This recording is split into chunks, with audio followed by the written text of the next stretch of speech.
And welcome, ladies and gentlemen, to season 2 of the Loves Gymnastics podcast, brought to you by the Loves Gymnastics Network, brought to you by the creator of this, Michaela Loves Gymnastics, and her co-host, Oscar, aka Gymnastics Saves Lives, Miss Shayna, and Ezra. And together, we bring you the Loves Gymnastics podcast. Season 2 begins now. Thank you, everybody, for your patience. We love and appreciate you. Don't forget to like, share, subscribe, tell a friend, bring more people into the community. It's NCAA 2025 time. Let's go, girls! And welcome, ladies and gentlemen, to another edition of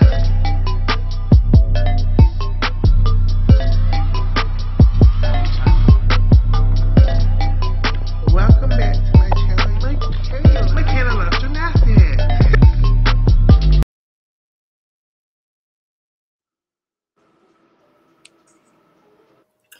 And welcome, ladies and gentlemen, to the Week 1 recap of the NCAA 2025, brought to you by the Loves Gymnastics Network. And tonight, you guys, we are going to recap the first week of NCAA Gymnastics. Can y'all believe it? We are already into week 1 of NCAA Gymnastics. Literally, in a few days, week 2 will begin.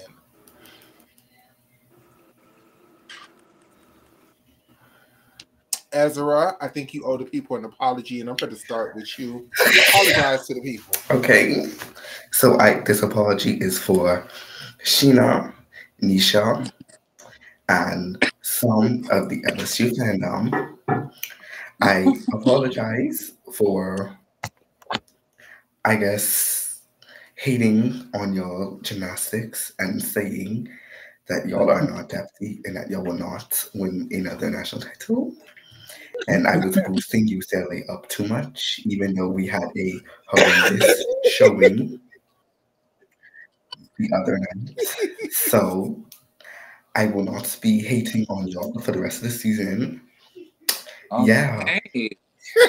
Yeah. We appreciate that, Tiger fan.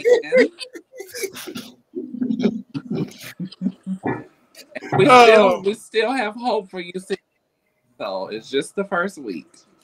Yes. And like somebody said, the last time they did that bad the first week, they end up being the end of the year. So yes, we will be back. Is that possible? They're gonna need I know you Jesus.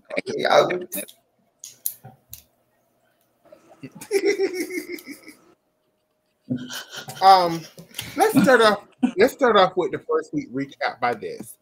I cannot tell no difference in none of the rule changes. But what I will say is this, that I do think that, hey Deza, hey Nisha, thank you for liking the hair. Yes, Nisha, I told you I was going to get that apology. Deza, and I just want to say, I think the first week, I think that how strict the judges are on the scoring should hold throughout the whole season. Like, mid-season, I don't want to see 101 tens. I think by mid-season, you all should just be getting to that 9.9 range. Like, I think scores between 9.7 and 9.85 is correct at this point in the season. I know a lot of people don't like it, but I absolutely think it's correct. Yeah, because then you have something to look forward to. And for so many years, people were complaining about scoring is too high or it's not right, which the scoring across the board was just low. It was low. Only two Yeah. teams scored 197. I think maybe three 196s. Everything else has been 195s and below. So Yes. And I don't because know. Is it a good thing when, I mean, we only can go off of the first week, but I mean, the top two teams again are OU and LSU. That still is a constant. but that was with Florida not showing the first week because Florida never competes the first week. Yeah. Occasionally, they never compete the first week, and that's probably a It's a tactic couple to of teams that see. didn't compete. I mean, Yes, I don't think most of those teams are necessarily in the conversation other than Florida. But we yes. didn't see Florida. We didn't see Georgia. I don't think Alabama competed. No, Kentucky. neither Kentucky. Neither than Kentucky. which these teams are usually, 5 and below. They're not like the Yes, number 2, they're 3, or up 4 teams there somewhere. that we're missing. But it's Uh, gonna be good when we do get to watch them compete to see where these teams like Florida. Where is Florida? Like, is Florida gonna be the team that you know dethrone, breaks the dethrone. ice of the 198? So then everybody else is trying to catch up to the 190. Like, I'm so sorry that I do think even LSU and OU 197s is a bit high right now. Like, it's the first week. 196 is a good I score. That agree. means girls scored 985 or plus. Like, But I would also defend Oklahoma. I only saw a few routines from them, like clips, but they Oklahoma looked looked great. good. They looked Oklahoma great. looked great. So some of the calls were deserved. But yeah, Yeah. Oklahoma's always going to be good. They have a great coaching staff, and they coach to those girls' potential, which I feel like places like UCLA don't, for whatever you reason. see, the old me would have said something about LSU, but I'm trying to change after a horrible performance. So I think with I mean, UCLA, it's just one, like Cal. Cal has risen up, yeah. But I mean, let me ask y'all this: Do you feel like? Do you guys feel like results? Uh oh. Sorry. Do you feel like results? You don't should. forget This Oscar. is college. Do you feel like we should be more result oriented or more process oriented? Because when you look at results, you have to look at your championship for your conference, SEC, Pac 12, Big 10, whatever, mhm. regional championship, and then at least making it to the Final Four. Yes, and to jump on what you And just said, when you look at that, basically the last 5 years, the only teams that are consistently doing that is Oklahoma, LSU, Florida, and Utah. yes, Cal has still not won a conference tournament championship. not their UCLA fault. since when? UCLA wasn't even winning them when you. 2019. Yeah. So based off of just the the history of results, those teams really are the four best teams consistently the last pretty much 10 years. Who would you put fifth Yes. though? Fifth, this is my opinion, and I said this at our pre-show a couple weeks ago. I like MSU this year, Michigan State. They won But their Yes. it's conference. They to be won clear, not just this year, like the same criteria for the yeah, past however many years. You would say the so? year what's her name? She didn't compete. I don't know the status of her. The one that's really good on floor, Schulte, Skylar. Her freshman year is when I really started noticing them. But you would think over the last 10 years, Michigan State would be the fifth team behind No. Oklahoma, To Not be the honest, Florida, Michigan last LSU. 10. State Maybe the was last 5, but not the last 10. Who's the fifth best team Michigan, of the last 10 years? Last decade? Uh, UCLA, respectively. That's hard. Yeah, I would go Yeah. UCLA.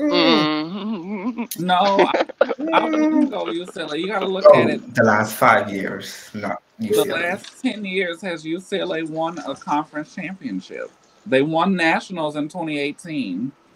Yes, but not for the last 5 years. So You can't you would do do that. OU. I would do OU, and then I would do LSU Then Florida. in Florida. I would give over the just not this year, but over the last 10 years, Florida has been Yeah, consistently they second. have. Yes. They won. Florida deserves to be in the top 4. But They who's won fifth? two. They won two Yeah, SEC championships. So you have to put them up there. Utah as well. They won like I would 4 or go. 5. Me personally, I would go OU, Florida, LSU, Utah. Is that the order you do? It would Is have that the to. order? It That's would my have to order. be. I wouldn't put Florida ahead of LSU because Florida has only won 2. You got to look at the result. If we based on LSU is new money. LSU has won Exactly. LSU has won 4 SEC championships since So 2017. has UCLA in the past 10 years. The past 10 years. I guess we all Yes. have slightly different criteria and priorities because that doesn't impress me that much. I But mean, what when we what look at what the last what, 10 years, what doesn't impress you, Oscar? Like, winning their Definitely has to conference. impress you. If you're basing it off of results, It's definitely relevant, but it's just like it's not enough to put them ahead of We're going back Florida, who 10 won years. nationals. Didn't they win I nationals at mean, least twice? Florida only won. We're talking about the last 10 years. Florida won the last Since championship was 2015. 2015. So that was I 10 mean, years. What? looking back 10 years, it's really only been OU, Florida, LSU, Utah, and UCLA consistently. No one else, Yeah, I would agree with I that. I, no, I I would no agree one with don't. else that. has I, kind I of don't. I don't put touched them. UCLA in the top 10. I mean, the top 4 for the last 10 years. No, I would put UCLA as 5. fifth. I agree with how Nisha Which is I doing her mean, when was the ranking. last time UCLA has made? I just can't. I don't see that, and I love UCLA, but UCLA made nationals 1 year since 2019. They've only made nationals once since But that was 2019. with some But adjusting hold on, but the game that we're playing, Shayna, we got to rank over the last 10 10 years years. who has been more consistent than them And outside of the top four and teams. UCLA has It's really been been nobody. more We can't say consistent Michigan. than We can't I say would Michigan say. State. We can't say Denver. It's damn sure not Georgia or Alabama. Just consistently wise over the last 10 years, Yes. I would say UCLA is the fifth team. Can I just say that I feel like consistent my ranking would be OU, LSU, because LSU, Oh, you're putting LSU at number 2 as well? yes, because they have Yeah, like placed Okay. higher than Florida. If we're going from yeah. 2015, then I would pick Florida. I would pick UCLA, then Utah, because UCLA has placed higher at every nationals above Utah from 2015 to 2019. See, no, because Utah has made every That's what Final I'm Four saying. since I forever. don't. What are we So you can't put off of? UCLA over Utah.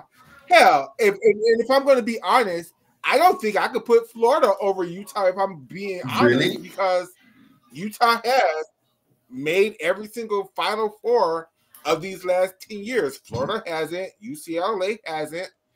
So if I'm really gonna be honest, if I like, because I don't like Utah like that, but Utah is the consistent second best team, even though they're not consistently second best.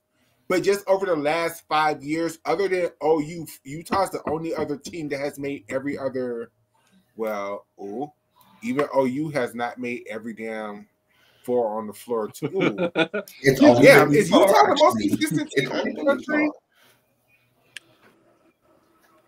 Because Utah Damn, is Utah really the most consistent team? they've made I every. don't think. I believe I think. Utah's made I think for the every consistency, final. the consensus is OU, LSU, Utah, and Florida top four. But when we come to the fifth best team, Yeah, is it? that's where I don't know which order. Like we can all argue which order it, but we can't argue that they are the top four programs in college, right? The top four programs. Yes. It's most OU. definitely. Whatever order you want to put them, they're always the top four. Yes. In Correct. the last 5 years. Because I'm not gonna just jump out. Denver can be argued. Because I'm looking at like a Utah, a UCLA versus an Alabama.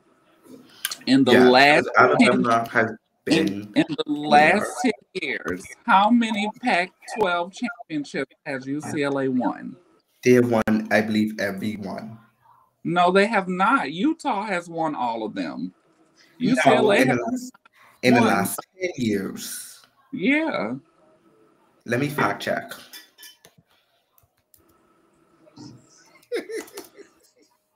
Because UCLA won. UCLA didn't even win the Pac-12 in 2018. Utah won it.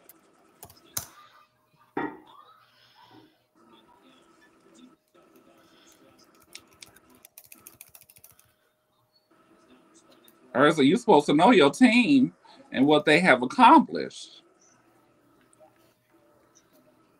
Hold on, I'm looking at the.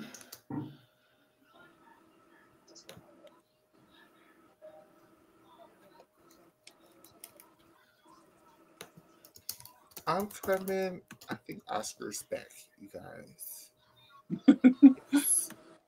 Okay. But okay, even if can I say something? Even if UCLA has been number 2 in their conference behind Utah for the last 10 years, I still would put them at number 5 because yes, even though they're not winning, they're still consistently number 2 in their conference, which means they're still the Oh my God, I'm sorry. I'm just me and you, Michaela, we always have to play devil's advocate because we're the more seasoned girls. Always. So we have to look at things not on a personal level or emotional level. We got to look at the numbers and the championships and the results. I would put Michigan over UCLA if you if you want to be honest, because Michigan won every. That's not fair. That's not. No. They have. If you come back for the last 10 years, they both have won national championship. Michigan have way more Big Ten championship than UCLA has Pac-12 championships. But this, okay.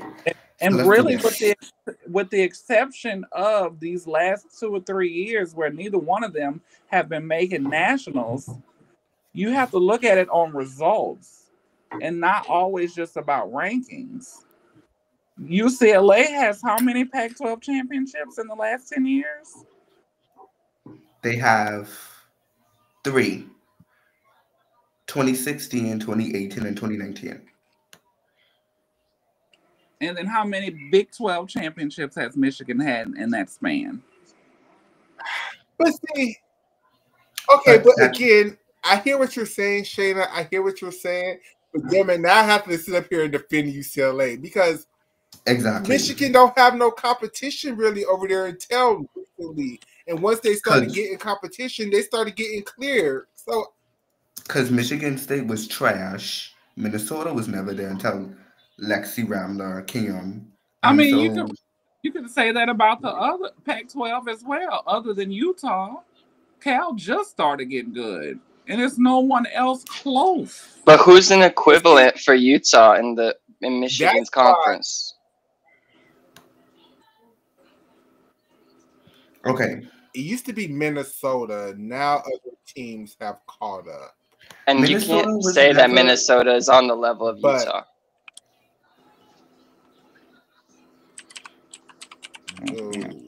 So y'all got UCLA as number 5. I don't know Yes. about that, but I just think that they should be ahead of Michigan. Is that weird?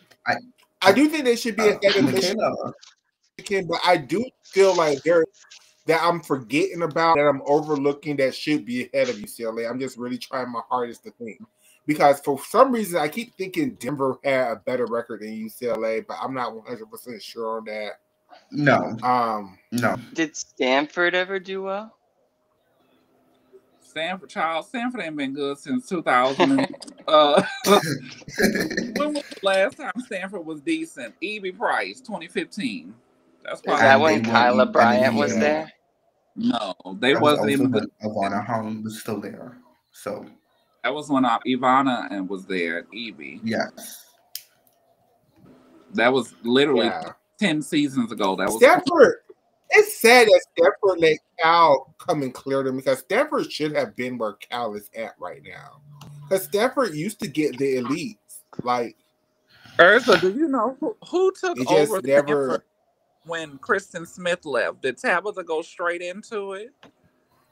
No, Christian Smith, who took over for Yeah, her? when Yes, Kristen Tabitha Smith, did. she went straight Tabitha into did. it. Okay.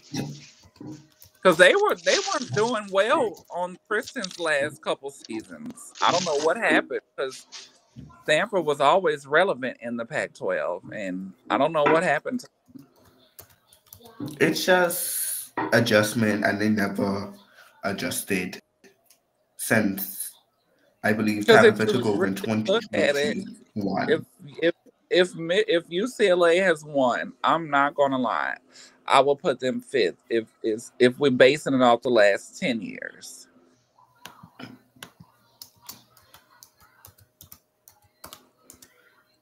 I didn't know UCLA had won that many Pac-12 titles. Well, It's just you don't have to like Michigan. It's not fair that their conference maybe was considered the weakest conference, but Bev Clocky has a great track record when it comes to that conference, and she got that one national title. Now, Michigan may not ever win another one. You cannot take away what that woman has done for that program. It's just with Michigan. What you're saying is you're trying to take away on Michigan. It's just they had one really strong ass season, but they never been able to match that season ever again. And so it's hard for me to put Michigan up there when UCLA has consistently been there, mid but consistently there. Like, to me, okay, if the top 4 schools are the elite, UCLA would be the top school of the mid schools. No offense to you, Ezra, but none taken. UCLA is the top mid school. Like, middle of the pack, but always there. Yes. Could be higher, could get lower, depending. They're like the Chinese gymnasts. Like, you know, they could be in the top 3 at any given moment. It's just, and I agree with that, because they never really dominated until Kyla Ross came, and it was still iffy then. So yeah. So what are some surprises? I think it was because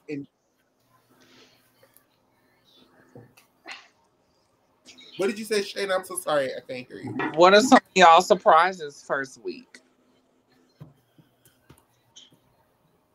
I'm surprised Jordan Childs did the all around. I'm really surprised at that. She did not. So I'm not at all. That woman is a great athlete, and Jordan did not do BM this past meet. She did 3 events. oh, she did 3. Yeah, she didn't do Yes. beam. No, which Um, She didn't do was beam. I thought she did beam. no, no. she I was did expecting her to do no. beam and bars definitely. I was not expecting her to vault, but she looked good. But yeah, That just show you how talented she is. I'm You know, surprised how racist people want to be to Jordan Childs, and it's just the first week into the NCAA. Shayna, what's going on with your UCLA media? I mean LSU media. Why do they feel the need to make bold-faced statements about Jordan Childs and not stand on business? because they finally won a national title and now they feel superior. what did he say about her? Just do a little brief recap of what happened. Basically, what happened is we know Jordan did her vault, right? So Jordan's vault this season, I think eventually she's going to upgrade to her low pass in the laid out position. But for right now, which is smart, she's doing that vault in the tuck position.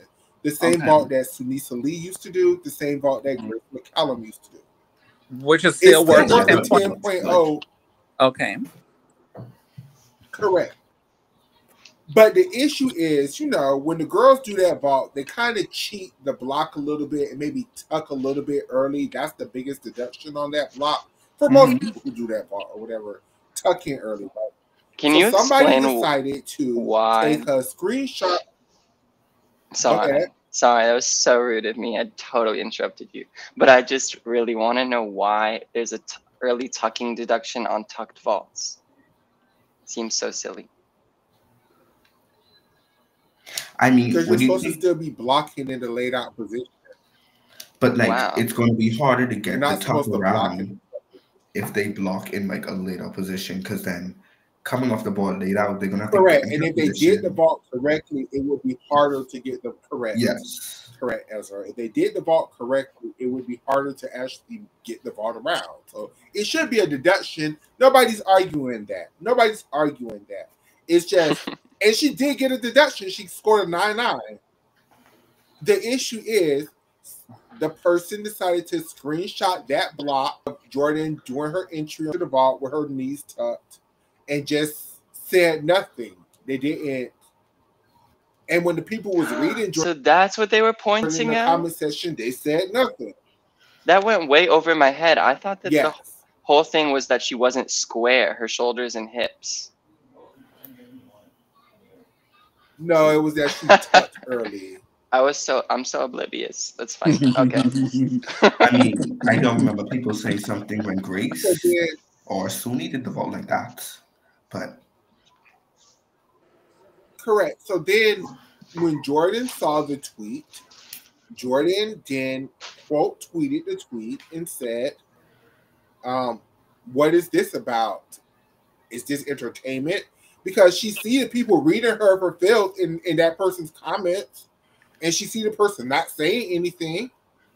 So then people, Ben from LSU, decided to take what Jordan took and was like, well, why is Jordan responding to this? She's an Olympian. She should be better than that. And then they started going on some real racist that's why you didn't win your bronze medal. And that's why this, that, and the third. And then it went on a whole, and your mama should be in jail. And this, that, and the third. So Ben made it very I love how we're saying Ben as if he's like someone relevant that we all know. Like he basically has an opinion just like everybody else. Because everybody else doesn't have an issue with stating what they state, regardless of the color, sex, or creed. And it might not be wrong, but he does not always represent LSU. He was a student at LSU, and he does he has his own podcast, but he was more like newspaper type part of the media for LSU until he graduated. I just want to make it clear to all of our listeners that we don't think like Ben is not like a huge figure like some of us know. No, because I don't know him either. But I follow everybody in the gymnastics. I follow everyone in the gymnastics world. And you still don't know him. And I don't know him like that. I just follow him. Oh, you do follow him. I was teasing. Follow okay. him, yeah, because he has a little more insider about LSU gymnastics than me because that makes sense. He was going to school there, Is he getting? Are people like? Are they criticizing him in the LSU group chats or whatever, the message boards? No, because you don't have LSU gymnasts responding to message boards. So that I'm going to play devil's advocate.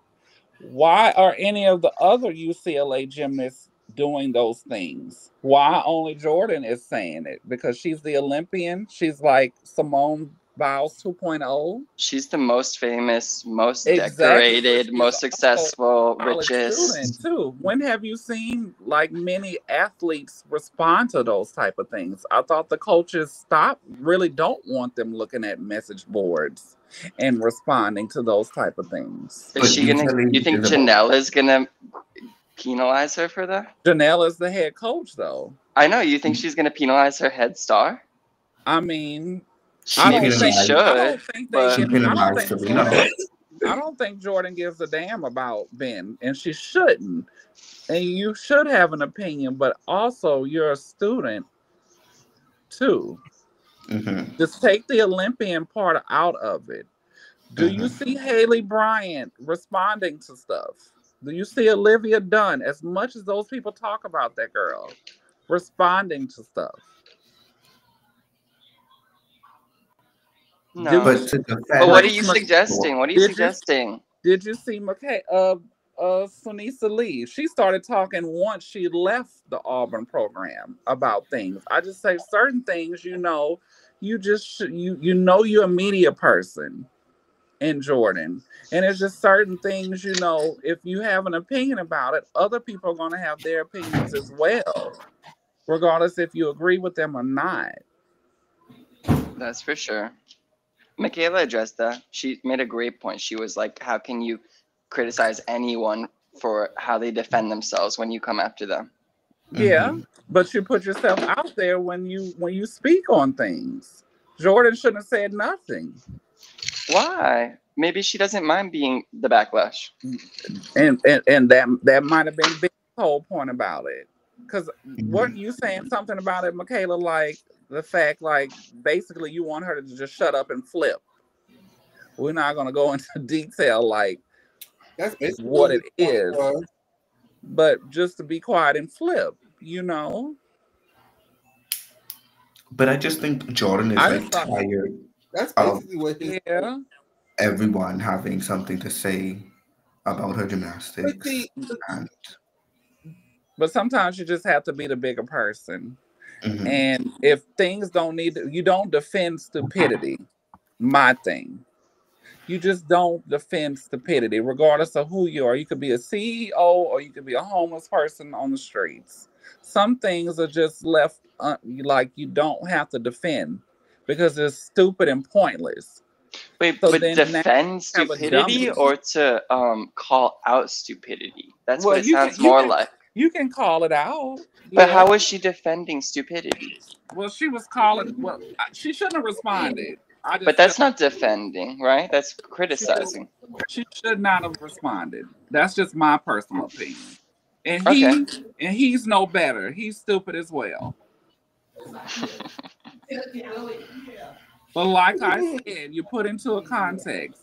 Jordan is an Olympic and she's famous, yes, but so is Olivia Dunn. And they rape her through the coals as well. And I have yet to see that girl respond to anything. But okay, I feel like they're getting different types of criticism. But that doesn't mean that Jordan shouldn't have the ability. Because they've been saying Olivia is not a good gymnast and she's too famous and She takes away from her teammates, and she's only about money and sex and sexy And people. maybe some of that is true, and like maybe she knows that it's gonna hurt her bag if she responds to it. If it's my child, I understand what Jordan Childs has been through, what Gina Child has been through, but that's their personal business. When it comes to these trolls on here complaining about a damn tuck vault when Jordan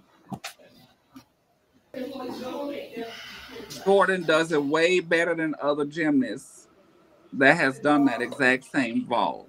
And that's just whoever's behind that page in the first place, they're messy as hell.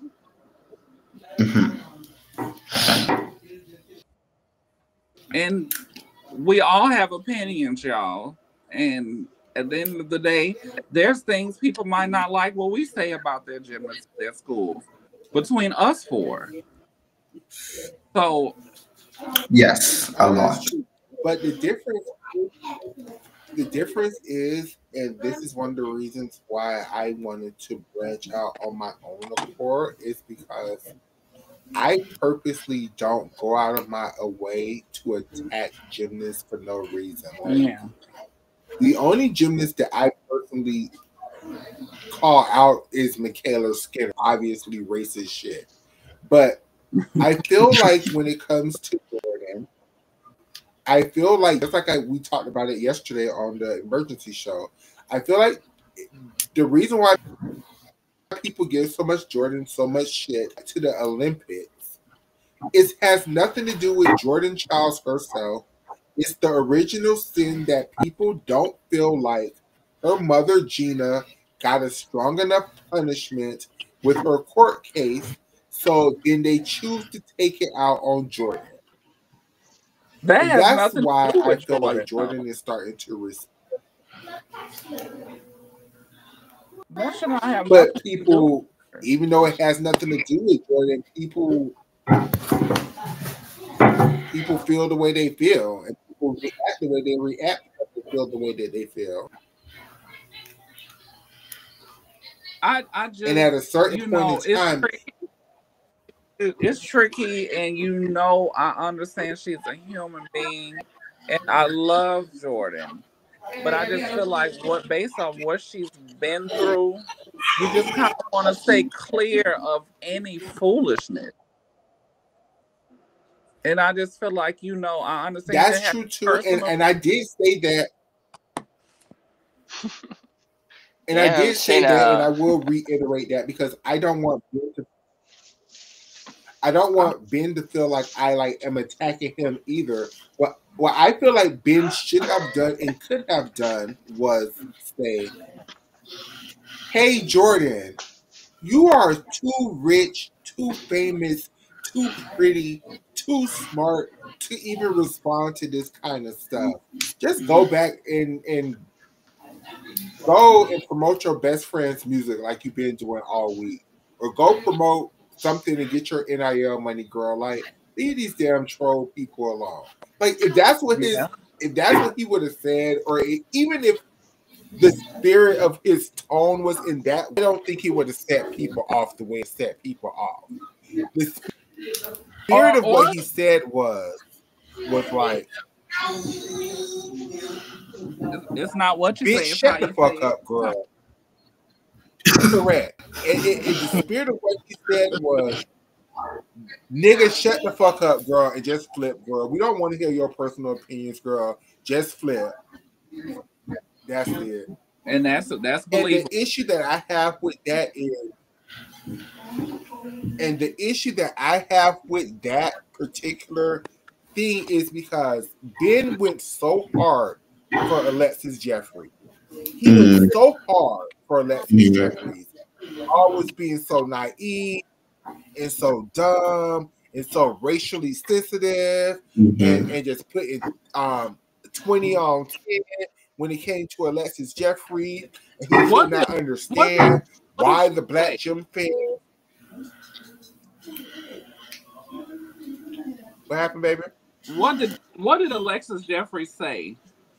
She said the N-word when they were singing music and refused to apologize when they asked her nicely. Not and they were even going just to let it go. refused. Then she like vacated the Yes. premises, switched schools, never said Yes. goodbye. Yeah, because Yeah. It was a lot. they probably It was gave a up lot. on her ass. They probably Whoa. said, "Can No, you this is what it was. And then afterward, This is what it was. we weren't there, and it's always three sides to a story. It's But always, Shayna, there are so many people who have shared We their may side of not the have story been, from on the I'm team. saying that because and I have that's where I'm coming to from. say that word. If you, I mean, I have a white friend who sings and says that word. Mhm. But the problem they had with Tell your it, white friends not to sing or say that word in front of me, Like because trust me, I would be going to jail that day. I don't give a fuck. no, Ain't no white. no. just singing the Oh, word, The singing a problem song, they you had know. with it, the problem they had with it was the fact that she refused this is when what it they is. asked This is nicely what it is. for her to apologize. There it is. They Ezra. they All they asked explained that girl what to their do was issue was. apologize. They were going to let it go. They never. They just were wanted like, we it. understand, but we just want you to apologize because we, as the black people, we don't feel comfortable with you, a non-black person. We understand you are a person of color, but you are a non-black person saying that word so openly and so aggressively in these songs while we're here. Just apologize, and that's it. And Alexis didn't chose to make it a bigger deal. Alexis then chose to be She like, did the I'm not victim. apologizing. She Why the did fuck am all I that. apologizing? I'm not racist. And then when everybody got to her, it was like, okay, look, Alexis, certain people really are upset that this is going on. Like, just apologize so we can move on. Alexis then was like, oh, y'all want me to apologize? Ha, trash reporter, bitch. And everybody was like, You said Alexis Hey, Jeffries. portal. Alexis my Jeffrey is a problem- person of color. No, she's not. My problem with LSU and Jay Clark is he made it Filipino. seem like that she was the Have to be lonely kid Filipino. and that she was exiled and that she's the victim for basically making a mistake. But if you made the mistake, apologize for the mistake, move on. She wouldn't have needed to transfer. This entire situation would have been avoided, but she made it into a bigger deal to make herself the victim. And it's just You should, if you're And when curious people about was more of asking this, there's for a great podcast interview with two of UCLA gymnasts from the season Who on were- Amanda Seals' podcast. Okay, Amanda Seals is problematic. Who were the two gymnasts? Who were the two gymnasts? The two gymnasts were Marzetta Marzetta Frazier Frazier and I and think it was it Sakai? Okay, and they're no longer friends. Sakai. And they're Yes. no longer friends. Shayna! I'm Shayna just has saying, no I'm time not- for I'm- this. I'm Shayna not has going no to- time for this. I'm not going to okay, a racist. But at the end of the day, that was messy all the way around. And the girl probably did not mean it in that type of way. And then you got these black girls saying, you better apologize. You better apologize. Like, and you're telling this to a white person I who think don't think they're wrong. Now she may have a personality defect about her, but that doesn't mean she's a flat out racist.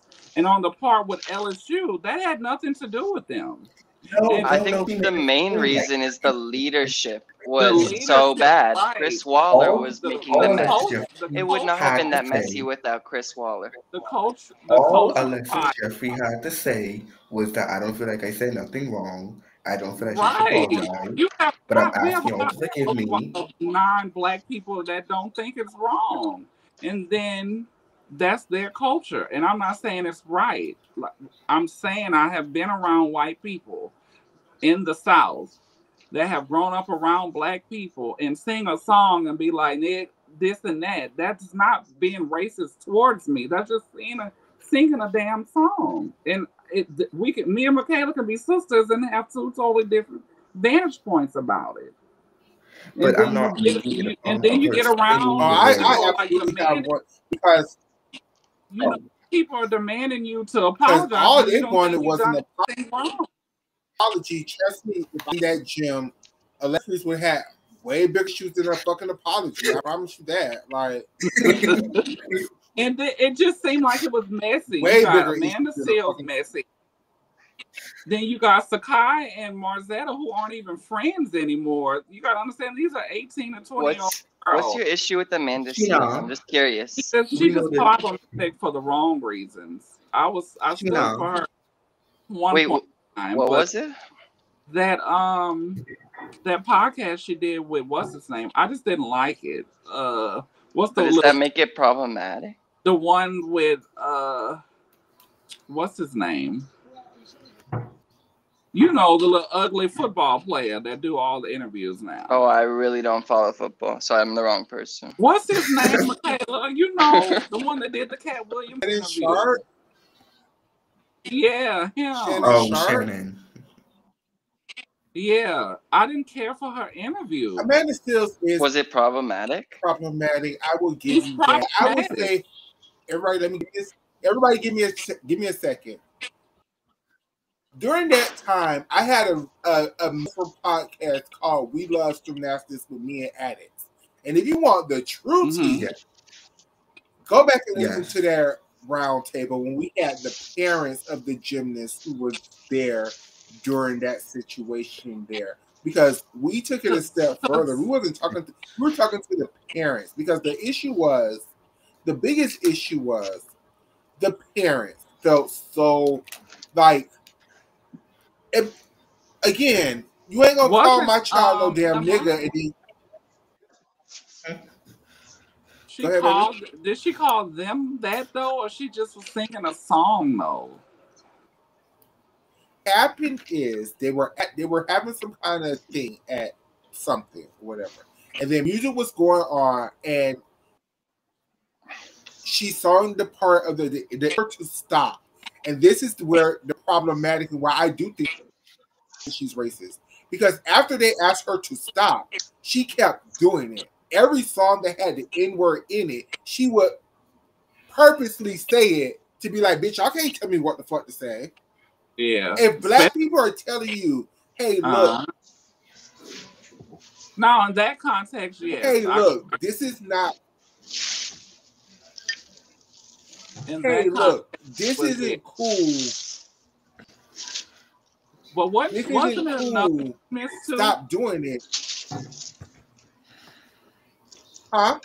Wasn't Emma Malibuya a part of that too? She was. She said, and I remember that for Emma. She said that she sees the reason on why Alexis should apologize or something like that, and that's why I have two sides of feelings about Emma.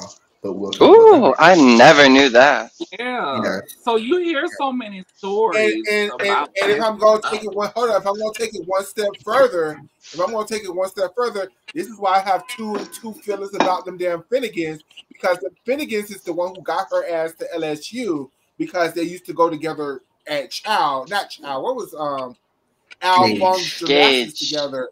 So at Gage, so Leah Finnegan is the one that's who so messy. We're not going to negate the fact that racism is in gymnastics. Racism, sexism, abuse. It is. All of the worst of the worst are in the gymnastics world. So it doesn't put none of that past me. But at the end of the day, these are 18 to 20-year-old people who have lived a life way before they step foot on those campuses. And we all have to, at one point in time, grow. Mm-hmm. Now, is Alexis Jeffrey racist, and if she's going to continue to be a racist once she leaves Ella Shores currently, who freaking knows? And it's terrible if that happened, and how it happened. Do you mean because we can't confirm anyone else's stories? They were friends. They were club teammates. So wait, why did you say who freaking knows? Huh? Nisha or Shayna said, "Who freaking knows if she's a racist or not?" And I was wondering, is that because we can't confirm anyone's stories, or is it because you like And that is there the must be a hard point at part which you to can this. call someone a racist, right? Yeah.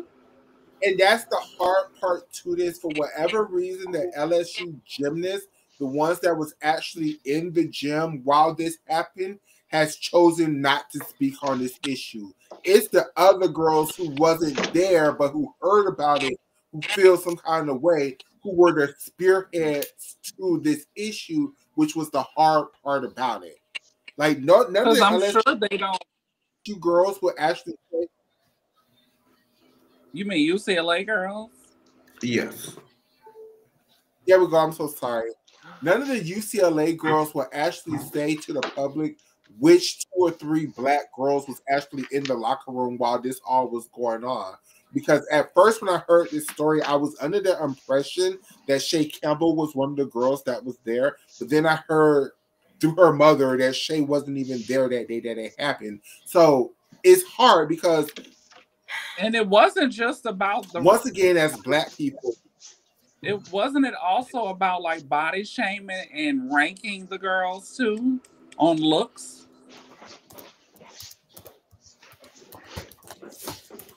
What happened was. Well, what happened was, from my understanding, once certain black girls realized that nothing was going to happen to Alexis from this, they started kind of bullying her. Mm-hmm. From my understanding. No, and that's why she saying is that Alexis was. It wasn't just that incident; it was other incidents. Supposedly that she was like ranking the teammates and putting the black girls last, like the black girls were the ugliest.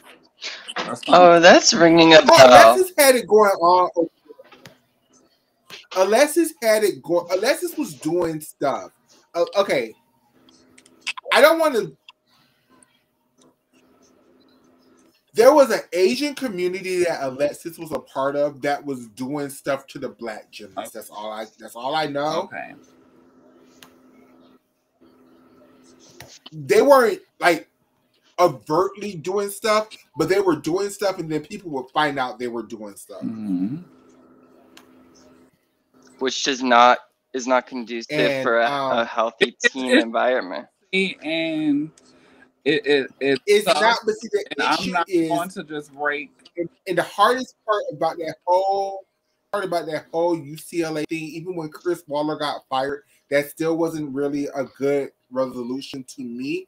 Is because I think this is why so many people are leaving the UCLA program even now. This culture of at UCLA of publicly, we're so inclusive and we're so diverse and we're so this and that. But behind the scenes, UCLA is one of the most racist, divisive programs in all of college gymnastics. Yeah, it's a shit show. Like none of their black gymnasts talk to none of their Asian gymnasts.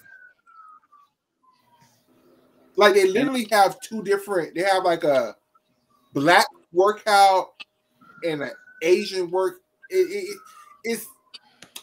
I don't know why UCLA let this go on like they do. You would think it's California, so you wouldn't think it would be like this, but the people say UCLA is bad. It's and bad. We can't even blame Chris Waller for that. I mean, if we go to the head of the problem, Valerie Kondo Steele. Exactly. I'm so glad you brought that up, Urza.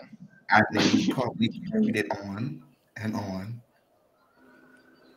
for it to get to Alexis Jeffrey situation. I would even take it even higher than Valerie Kondo Steele. It's probably within the UCLA organization. Like if you go to the football program, I remember there was a lot of football players who was suing the school for like racism and like not getting proper scholarships and stuff like that.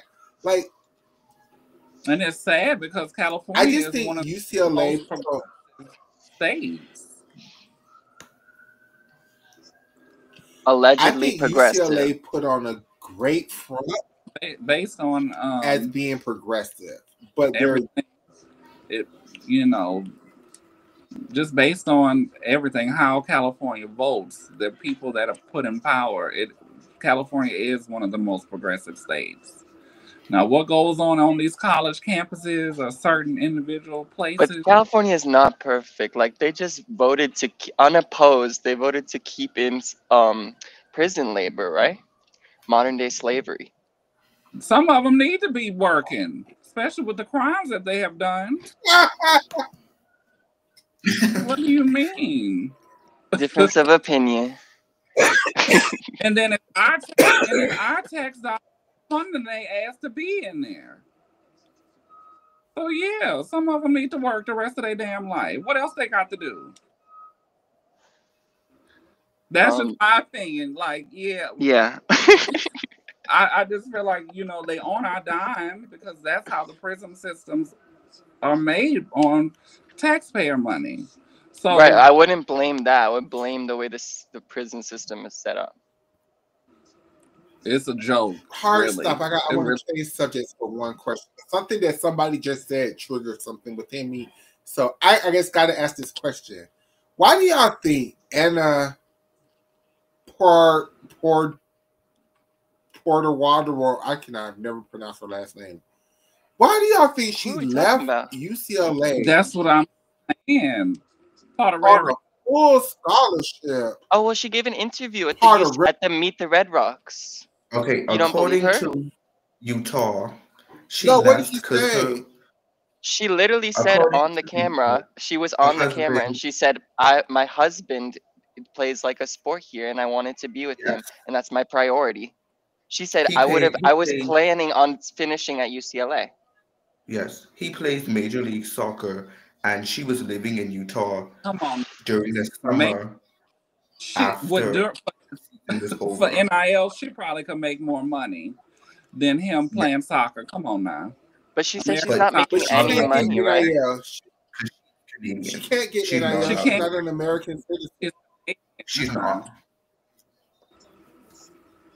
She can't get it because she's Canadian, right? Yeah. Uh-huh. Oh, Lord. So how is she paying to go to school there? Good question. White person money. Her husband's football money, I guess. I don't know. White person money. That's all. Everyone, please forgive me if I'm shouting. I just got excited. Sorry. Being a Canadian Olympian? I don't know. Maybe winning a world silver medal on beam in Canada wins you a whole bunch of money. I don't know. But she could she could be ineligible for NIL and still receive a scholarship, right? Yeah. She had a full scholarship at UCLA. That's why I'm glad that she left her full scholarship. Right. To walk on at Utah. Things change. Things change when you get married. It's different if you dating somebody but y'all not married. Because Savannah Shane, her girlfriend was where? Out of the country while she's down here at LSU. People date and be long distance to finish what they got to do. I feel like part of it had to do with that, and that's what they saying for PR. But it's something within that UCLA program why that girl wanted to leave. I would believe that, but she did say it with a smile on her face that she would finish at UCLA if it wasn't for her husband.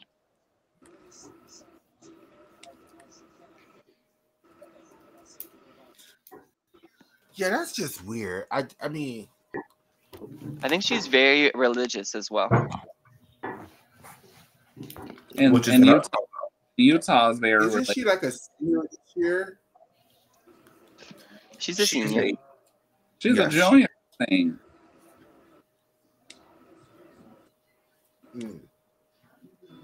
So yeah, they could have waited 2 years for her to finish school. Like, I mean, I don't know.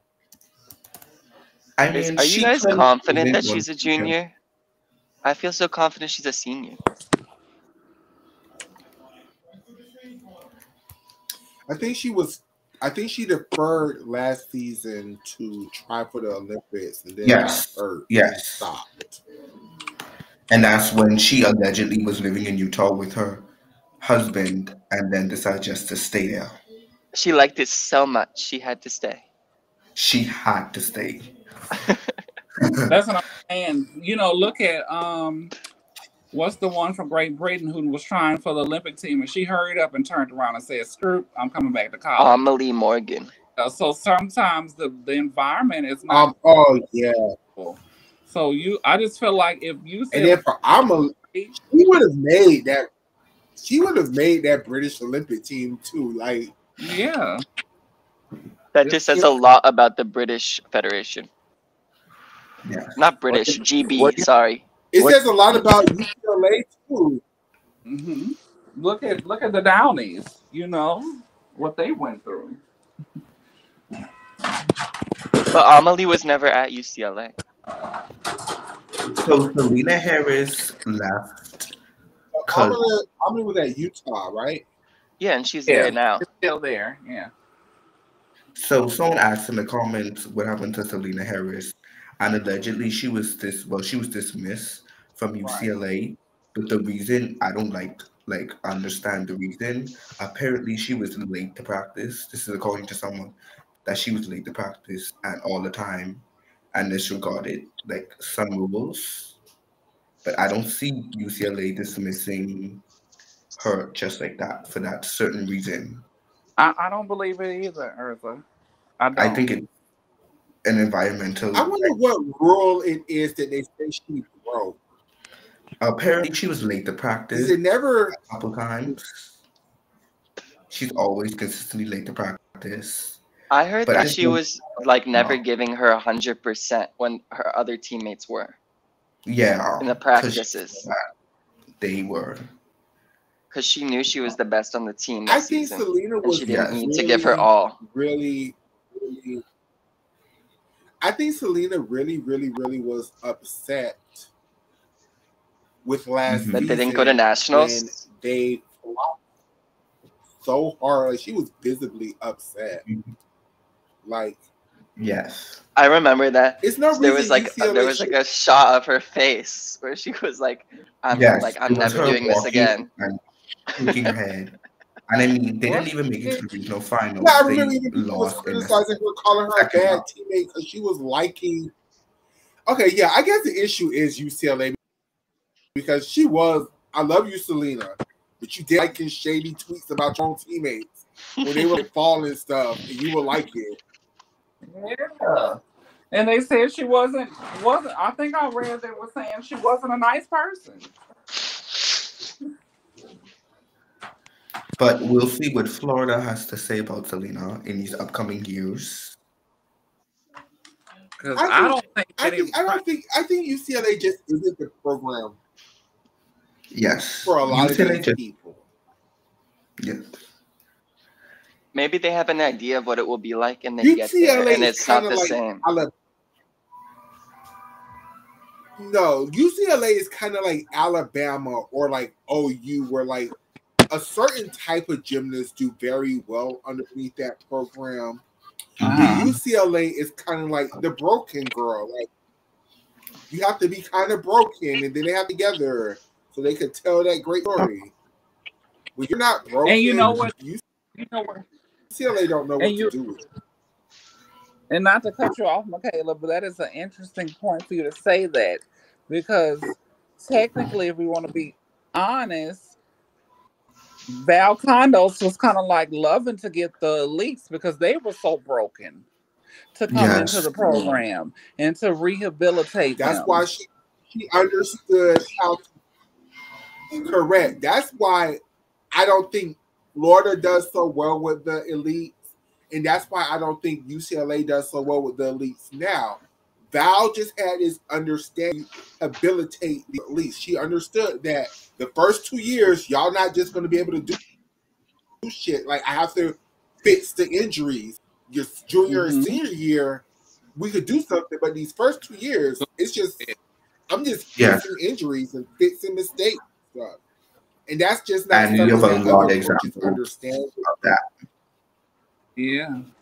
Mind you, Alyssa Beckerman, in her open letter to Valerie, she said that Valerie never let her properly heal her broken wrist and made her compete on it and train for a year. But maybe that's why that Val, because after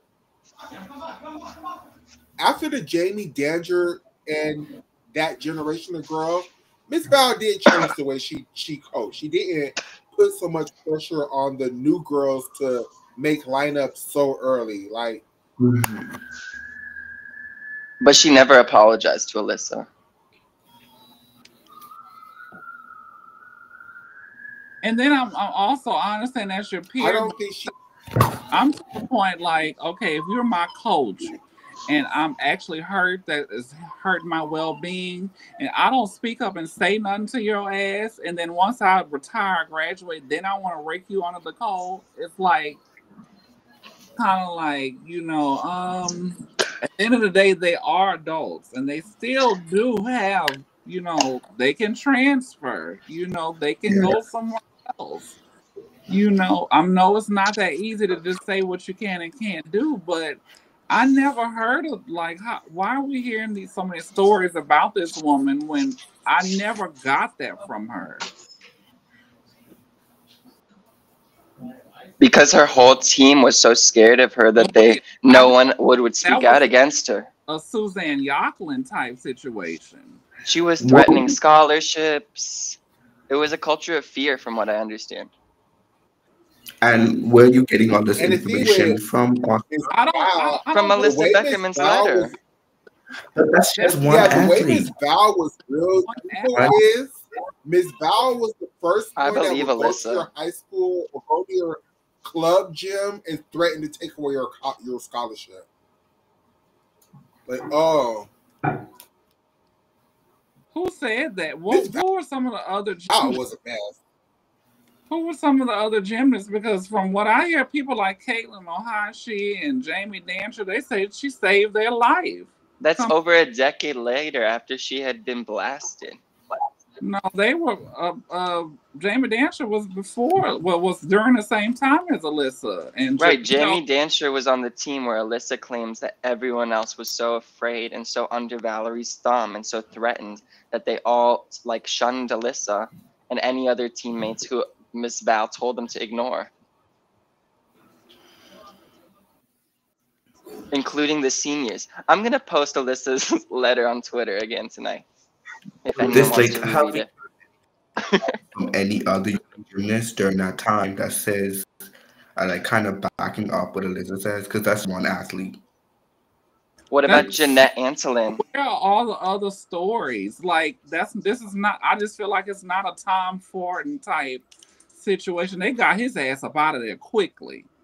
The culture has changed. It was 20 years later, but Jeanette Antolin has spoken critically about Valerie. Because Jeanette was dismissed from the team, but allowed back on. Because Jeanette she was dismissed from the team. I think that with Miss Val, after that 2001 to 2005 group of girls, I think she saw the error in her ways and changed her coaching strategy. Okay. I think if you want to get to... She has publicly acknowledged that she was misbehaving, but she's never apologized to the gymnast. They had a change of heart, huh? She was like, my ass is getting old and I don't want to tarnish my reputation. Most of the things that I've ever heard about Miss Val, and it's never been really crazy. It's just oh, she went to my coach and told my coach that if I don't lose 10 pounds, she's gonna take away my scholarship or something. Girl, they always don't. That generation of girl. They did. It's not to the point that's what Bailey Ferrer said about Didi Bro.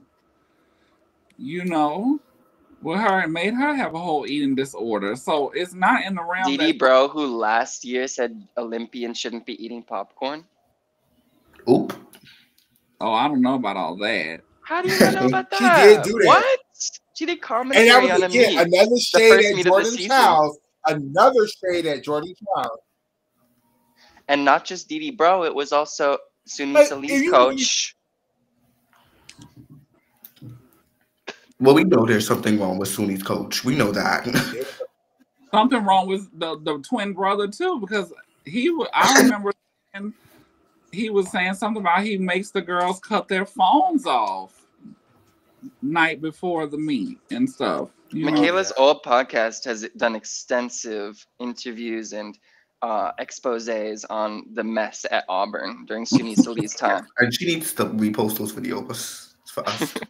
And then you sitting here and you got, I would see if I let Addis have all that stuff. So I would see if Addis will let me repost it one day. But it's like, he might tell me hell no. Michaela, can you respond to David's comment? It's a good comment, but I feel like you have something to respond about Tasha always keeping it real. Remember when she went on Gymnastics with Kaylee Cruz from Make It or Break It? Why you want to throw me under the bus? I love you, Schweiker. I love you down. Tasha who? But you kind of let Tasha Schweiker. I love you down. I'm so happy. Exactly. You and your husband and your family make our beautiful family. You kind of disappointed me very deeply with your interview with Gymnastics.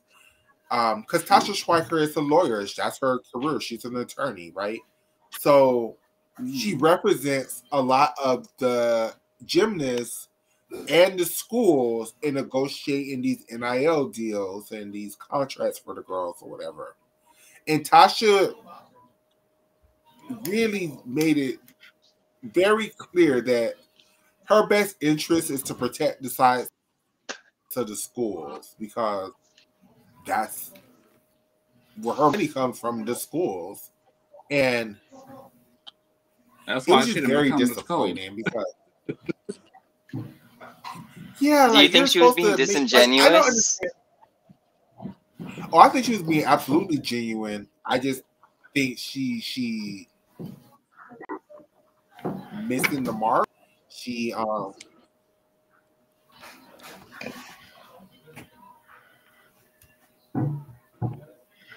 we want her to to prioritize the gymnasts, right? Not the schools. Correct. She saw with her chat.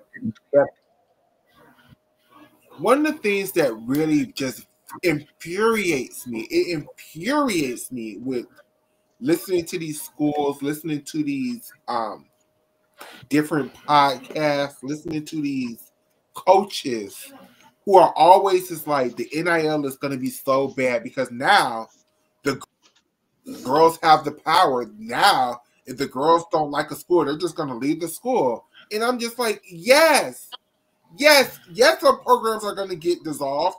Oh, well, fuck it. So sorry, Townsend, you can't keep up. But the programs who have the money will not be able to pay for these girls' lives. Certain girls who did gymnastics their whole lives, never made an Olympiad, are going to make more money than the damn Olympians going to college. Yes. That is such a great thing. Like, this is these girls' career now. This is why, again, like I said in yesterday's show, I have no qualms about asking for more difficulty now.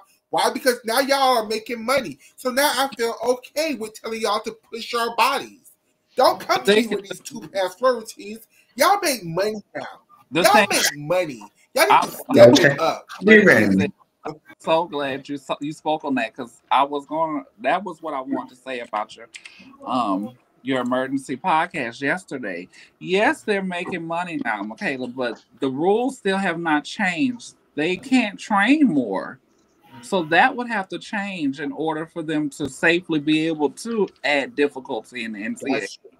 They only can train 20 hours a week. That is true, but again, I want to see, yesteryear in gymnastics, they were doing closer to what the elite girls was doing Jamie Danger was doing basically her elite routines. Yeah, a little bit watered down, not that much watered down. Right now, it's too far of a disparity between NCAA and elite. Like, because the girls could never. Because a lot of our teams don't have E-pass routines, you know.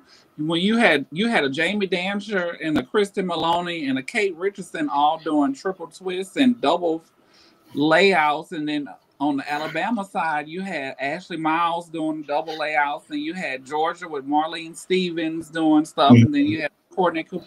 More top teams gymnasts were doing harder things. You don't have that really now. Mm-hmm. And that's, and I think it's OU. and we could say that we could sit up there and say that they own less, but they less back then too until they gave us more. Like I hear the excuses that the people have, but I'm also 43 years old, and I remember a time in the NCAA where it was closer to what the girls, and to take it even one step further. And if we want, y'all make way more money than the men, but the men are doing elite gymnastics with the same parameters. But the men are doing elite. Do you think gymnastics, that's because the all men? four events. Do you think it's because the men are held to a higher standard than the women in this context? Like a man should not water down. That would be emasculating. I think they don't give a damn about men's NCAA gymnastics, so it's just the starting point to the men's elite program, whereas the women is the ending point of the elite program. So they expect more for the men going into the program, whereas the women coming out of the program, they expect less. It's the fact that the men train at their colleges because they're like 0 men gymnastics gyms. The men train at their colleges for elite, and the females don't because. I just don't, we all have our opinions. I don't feel like a 2-pass routine is bad, but I want to see a 2-pass routine like a Leah Finnegan or a Kayla Neal. Like, I don't want to see you do a double lay and then your final pass is a goddamn front Rudy or front layout front full, which that buffer when you had the 3-pass routines, I didn't like that either. Because it was like you was double layout, front full, front layout, double pike, or double tuck. So it's like it's the type of routine, it's the type of passes that are done. I don't want to see a double pike and then a front through to double tuck. That is just so cookie cutter to me. Oklahoma. I feel like eventually it weeds out the top teams from the mid-tier teams. That's why Utah can't win. That's why Cal. That's why Cal will never. What you're saying, Shannon? What you're saying is why I think they did it, because everybody was doing the same basic tunnel passes. So I think they tried to change the rules to incorporate different things. But then everybody was like, "Oh, well, if I just do this and do these and you do these 3 leaps, I can have a 10.0 start value." Yeah. And now, at least 5 years ago, at least when Maggie Nichols invented the 2-pass floor routine, she opened with a full in. Well, no, Maggie Nichols is the one who broke the code. Well, she was opening with a full in pike in 2017. What was her opening? Before she got injured. She did the damn double pike, and then she did like something with a jump out of it. Yeah, she was doing like a 1.5 front. Didn't she do a Gojian? Yeah, she was 1.5 to a front layout, a layout step out to a Gojian. She wasn't even doing like, it was terrible. And she won the national championship as an individual and, the all-around and the team title with that routine. I much would prefer if you give me a whip back to a double tuck or a whip to a double tuck as your first pass. Give me a solid 2.5 punch front as your second tunnel. Give me a good old solid double pike as your last tunnel pass. That's all. Yes. That's a lot still, but what they did. You know what they did, y'all. They doing that so the rest of the country can catch up. That's all they're doing. If you think about it, other than Oklahoma, every other top team, mostly like LSU, take for instance, last season, every gymnast had a E tumbling pass to start out, and they either ended with a combination or some form of a double pikes. The year Michigan won, E passes. Florida, multiple E passes. It's still really like the top teams. It's never like you would say the top 15 teams all have E passes. No, they don't. Cal only really had like 2 or 3 E passes in their whole lineup last season. And those were front double twists. Those weren't. And they were a top team, but they weren't E passing down. Do y'all feel like the handspring front double twist should be an E pass? It needs to be in a I'm so conflicted about that pass because it needs to be in combination. I love it. It's one of my favorite tumbling passes, elite, college. I love the handspring double twist in front. It's nowhere near as hard as the double layout. It's nowhere near as hard as an Arabian double front. Yeah. It's nowhere near as hard as a triple twist. Shayna, is there a precedent for what you're saying? Because I like that idea that it has to be in combination to receive the E value. If it's gonna be like that, it needs to be like either a double full into a punch front or front layout to double full to punch front. I like it in combination more than just a handspring double front. It's just so basic to me. Me too. So I'm asking, are there any other skills that on floor, specifically in NCAA, where they only receive their highest value, like an E value, if they're in combination? No, and it would open up such a can of worms if you start doing it. It totally would. That's why I'm curious. Because what they're trying to do is the two passes they want. I think a 2.5 twist is equal. I'm so sorry, Shane. I think a 2.5 twist is equally as hard as a handspring double twist in front. So if you do a 2.5 twist punch front, shouldn't that be eligible for an E pass too? And that's what many gymnasts are doing.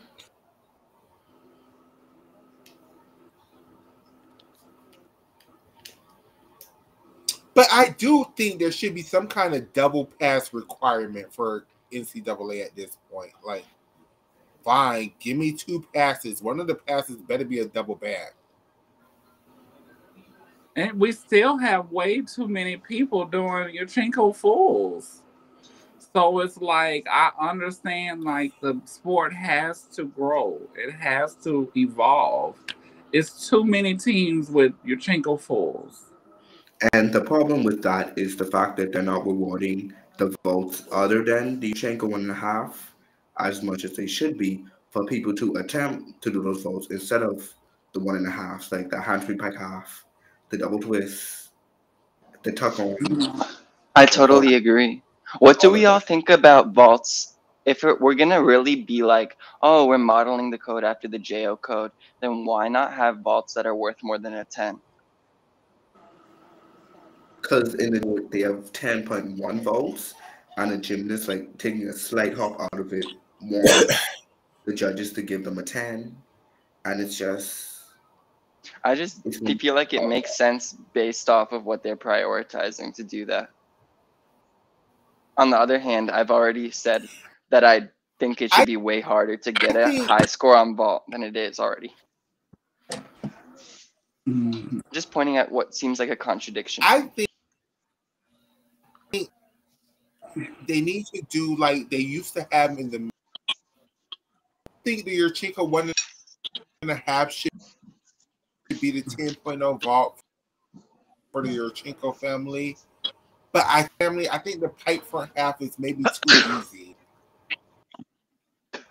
But we see pike front half that I don't know.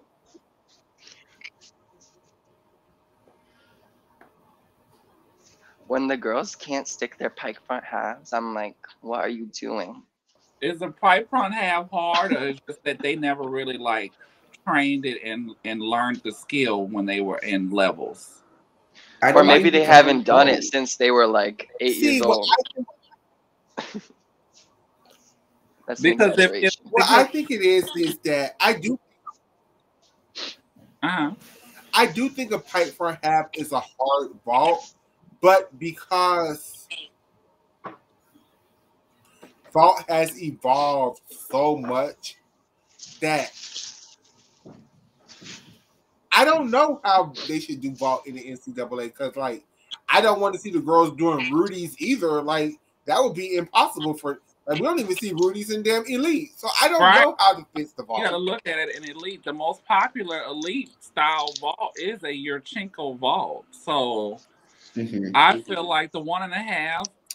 And hell, if you're going to be honest, out of 10, even most elite gymnasts, the hardest vault they can do is a Yurchenko full.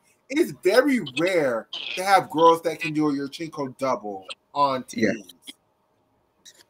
Totally. And part of this is that obviously in the elite code, the Yurchenko vaults are disproportionately valued compared to the other entry vaults. And we're talking about NCAA. Absolutely. You know, NCAA has always been about how well you do it, not how difficult it is. Allegedly. So, but I do feel the Yurchenko full needs to be devalued again.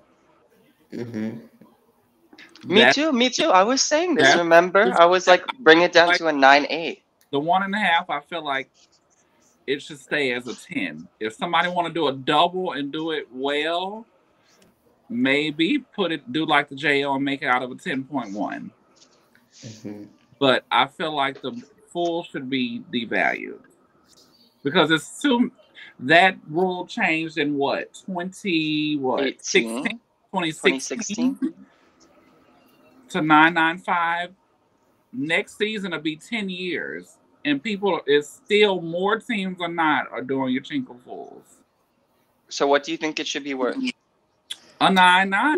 It's hard, Shayna. I don't agree with that because even in elite, most girls do the Yurchenko full. Like that's, I don't think a Yurchenko full is still a double layout with a full twist.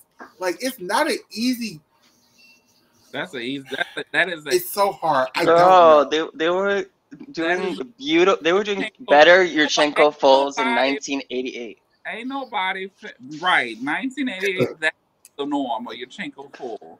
It should be. That just tell you how bad the other countries are in elite. If the Chinese, aka, are doing Yurchenko fulls on their team, that is the most basic vault there is. You might as well just do a Yurchenko layout.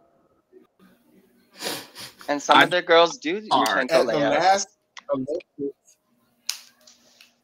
At the last Olympics, didn't the Russians put up a Yurchenko full in team finals? No. Did they? They had 2 DTYs and a Rudy. Yes. Oh, okay.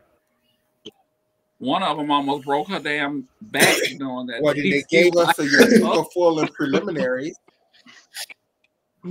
I don't think so. They had 3 DTYs and a Rudy and a Suk double. That Yurchenko full was an individual athlete, not coming towards a team.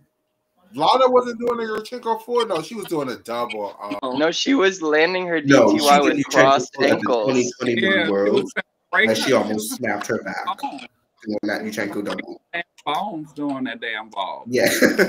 Ugliest ball. That was the ugliest double I had ever seen. That was the worst. I was always scared if she was going to land on her head or on her feet. I'm surprised she did not destroy her back at those worlds doing that vault. Her back? I'm worried about her ankles. Her tibia. Her ankles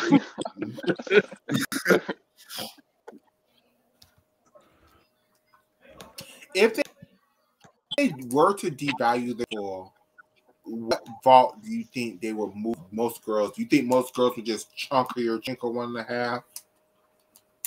No, it should be. They should incentivize the girls to throw the Suk full. In my opinion, that's what I want to see. No. I refuse to see. If you watch Suks and Brielle Swan, she did a video why most girls don't do Sukahara vaults. and how it's just a deduction trap of a vault. But that's not how it should be. You should be able to score well on a souk full. It's a hard vault. But it's that block where most people can't, because most people do the cart onto the table for the block and the true round off. So it's hard for them to But do look the at rest these to be able to Yurchenko gather the blocks. No one has a good Yurchenko block this season. Everyone is giving shoulder angle or twisting early off the table. And that's how they stay. And it should be deducted harder. This is why I'm saying these vaults should be scoring 9-7s. The hell with that. And then it's just me. I ain't never been no gymnast. I just feel like things, if these athletes are getting paid to basically be student athletes, these coaches have salaries up to $500,000 a year. Yeah. The assistants $200,000 a year. They need to be throwing some harder shit.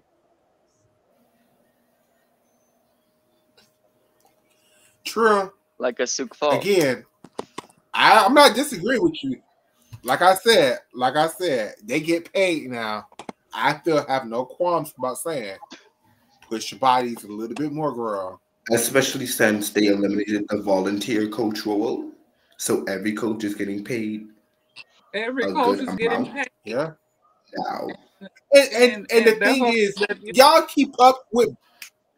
And the thing is, we can all sit up here and say that they keep up with elite on beam, right? Like most beams in college, add a jump combination, add a hardness now. It's pretty on par with elite. Not for everybody, clearly, but overall, you're going to see layout, step out.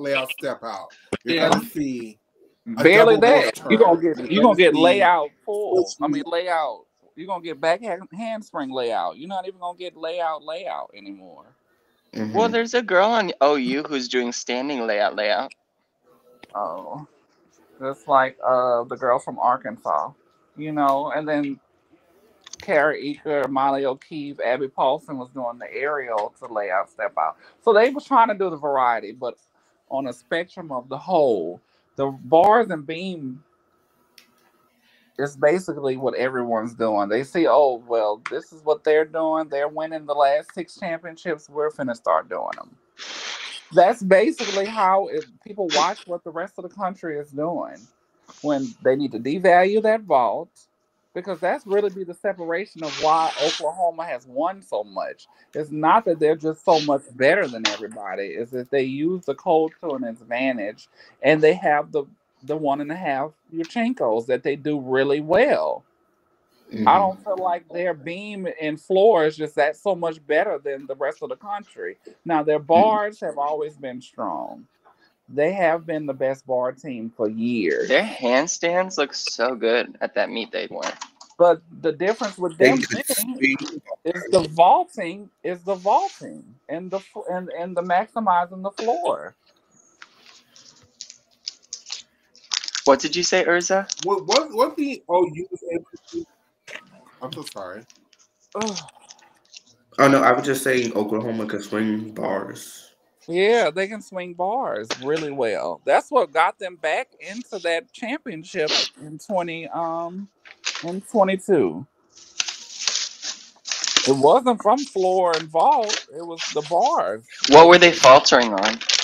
They were in last place after the first rotation. What was the event? Oh, it was floor. They were on floor. They've never been like no knock them out floor. And it's saddening to me that Oklahoma scores so high on floor when they don't deserve it. Finish the sentence. I'm with you. Say what you feel, Urza. I'm totally in agreement with you. They are cookie cutter. They are basic tumbling. They cannot dance. It's not like they're giving you artistry. No, they can't. They're aren't good at all. They're not doing much on floor for y'all to score them high. I hope Janae Fletcher gets back into lineups this season.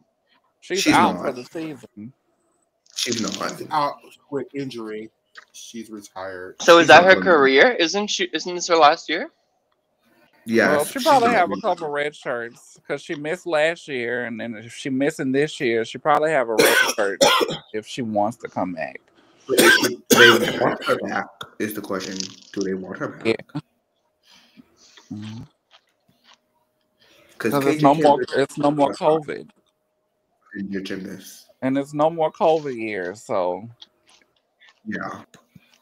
This is going to be the final season for. that's Or why, was and then it I feel last? like just based off of this season, like the first week, I don't know, it's something missing to me, y'all. Like I'm hyped. I always get hyped about it, but from what I'm seeing, and it's not because of the scores Ooh. low. It just feel like just something is missing. I love that Nisha. Nisha thinks that Yurchenko 1.5 should be a 9.9 and the double should be a 10.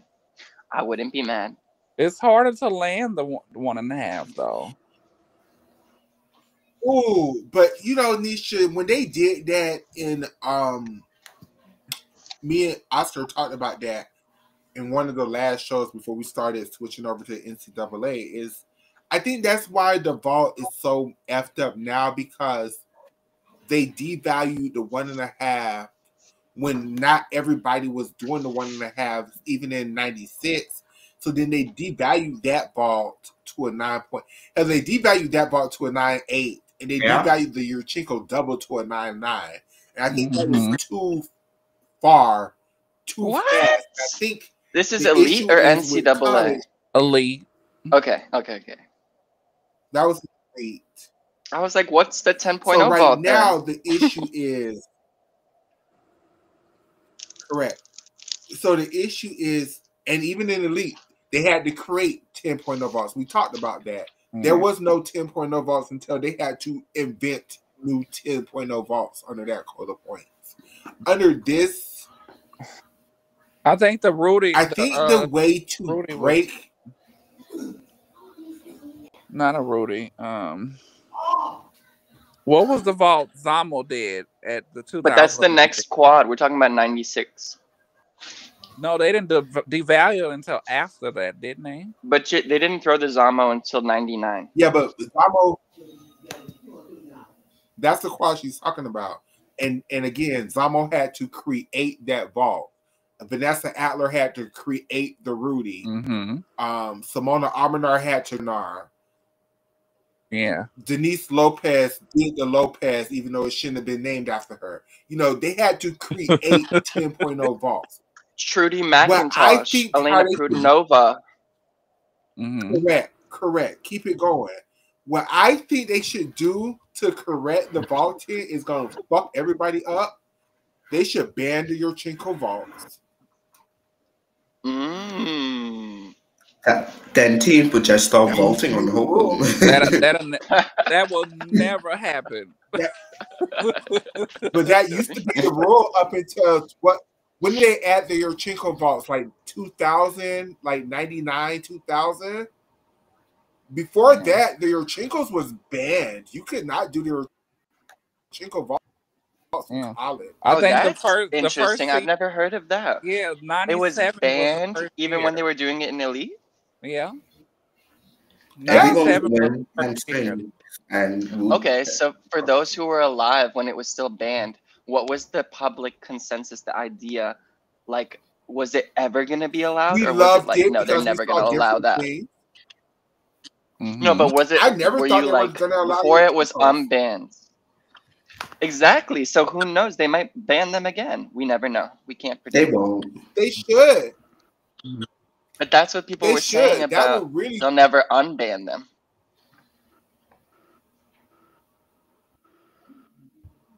They should ban to create real vaulting parity. So, like, if everybody's doing the pipe front halves, okay, that's a good vault. I think when you start taking away, that's when you start downing it, you know, because it's not going to come. People aren't going to create. If you take away the Chinko vault, everybody's just going to do the same front entry vault. You have to keep the variety in it. You have What about if they ban the Yurchenkos, they bring the front pike half to a 9-8 or a 9-9, even a 9-9. Let's start a 9-9, and then they bring the Suk full to a 10. How many? Will the gymnasts start to do are the gymnasts gonna start to do a front layout with a half turn instead?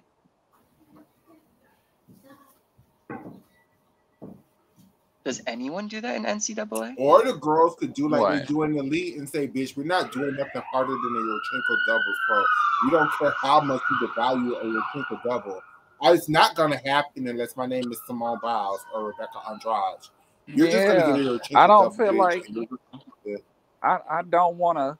You know, a lot of these ladies, they train different things, but we can't compare NCAA to elite. Elite is like a full-time job. But I just think that the girls aren't even trying the Suk entry. And like, you can't get to college and you can't learn a new vault. Oh, what about college? You only get to do 20 hours a week. I know how they can fix vault, but they would have to start in the junior elite program. They would have to teach it. They would have to make the junior elites learn 2 vaults again, and learn 2 vaults from 2 different families. That's how we used to get so much variety in the NCAA, because the girls just would do their second vault as their NCAA vault. Oh, that's probably correct, David. Like how Jordan started off with doing her Suk full. Then she went to her Chinko double. Now she's doing this Tuck Lopez, because they're always her. Well, except for their Chinko double was her second vault. You gotta look at it like a Jamie Dancer. Jamie Dancer was doing a Yurchenko full in college. She did a Arabian in college. She did a Phelps and elite. She had many different type of vaults to choose from. I think this day and age, a lot of those girls don't have that option.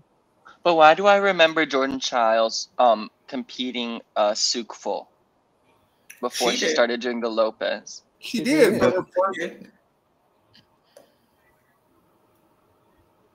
So it's not impossible. Like, but Jordan the Suk full is the answer, the key.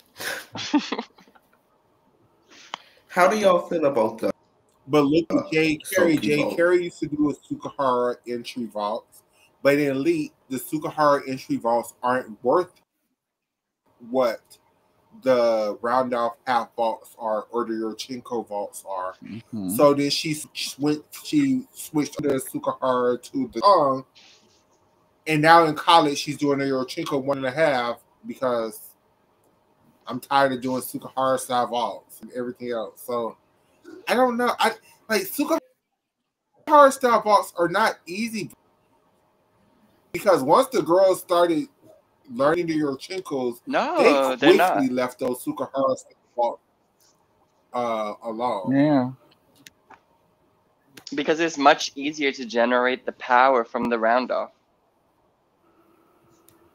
as we all know. If you want to see somebody do a Sukahara vault, Oscar, you go back and watch the 1984 Olympic Games and watch Mary Lou Retton. Let these girls sit up here and do Yurchenkos. I'm just joking. I love when the girls do the. That's why I love the 1980 Olympics, because everyone was doing a Suk entry. But I told you on the show last night that there's a gymnast, maybe Shayna and Urza will know what team they're from, doing a Suk tucked 1.5, and she stuck it. Whatchamacallit just did a full Sukahara full, the new black girl on Georgia's team. I don't know her name. Here, I'll pull it up. Nyla Aquino, I believe. She just did a Suk entry vault at their preview meet. Yes. And it was nice. It was nice. It was a breath of fresh air to see another 10-0 variation vault. But if you take away the Yurchenko 4.5, you're going to see a lot more of those or those front pike vaults. It's just I like the variety. So they have to change Oscar, the values of the vaults, not change the vaults itself. Her name is Cassie St. Clair, and I'm Oscar, are trying to you show trying it if you're interested. Yeah, it's like 5 Yes, I was seconds. just asking, are you trying to share something? Isn't that so cool? I want to see more Yeah. of this. Who was the one from Illinois that used to do the front full tuck? Zoki. Oh, I love that vault too. Oh, that was No. I think okay. her name was like Amber somebody. Question. What did that vault score, Oscar? Question, everybody. My Let me suggestions look. were to get variety in vaulting in college. Oh, they're coming It's just for to her let the too. girls do the vaulting tuck. Oh. But you see, that's what No we're one talking is about. safe.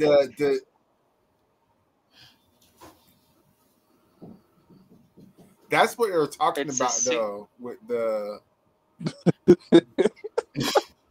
Y'all are hilarious. She Oh might be my at, it looks like she might be at a school called WMU. Also, I just remembered. Remember Kendall Whitman from Washington? She does a front handspring, front pike, half vault.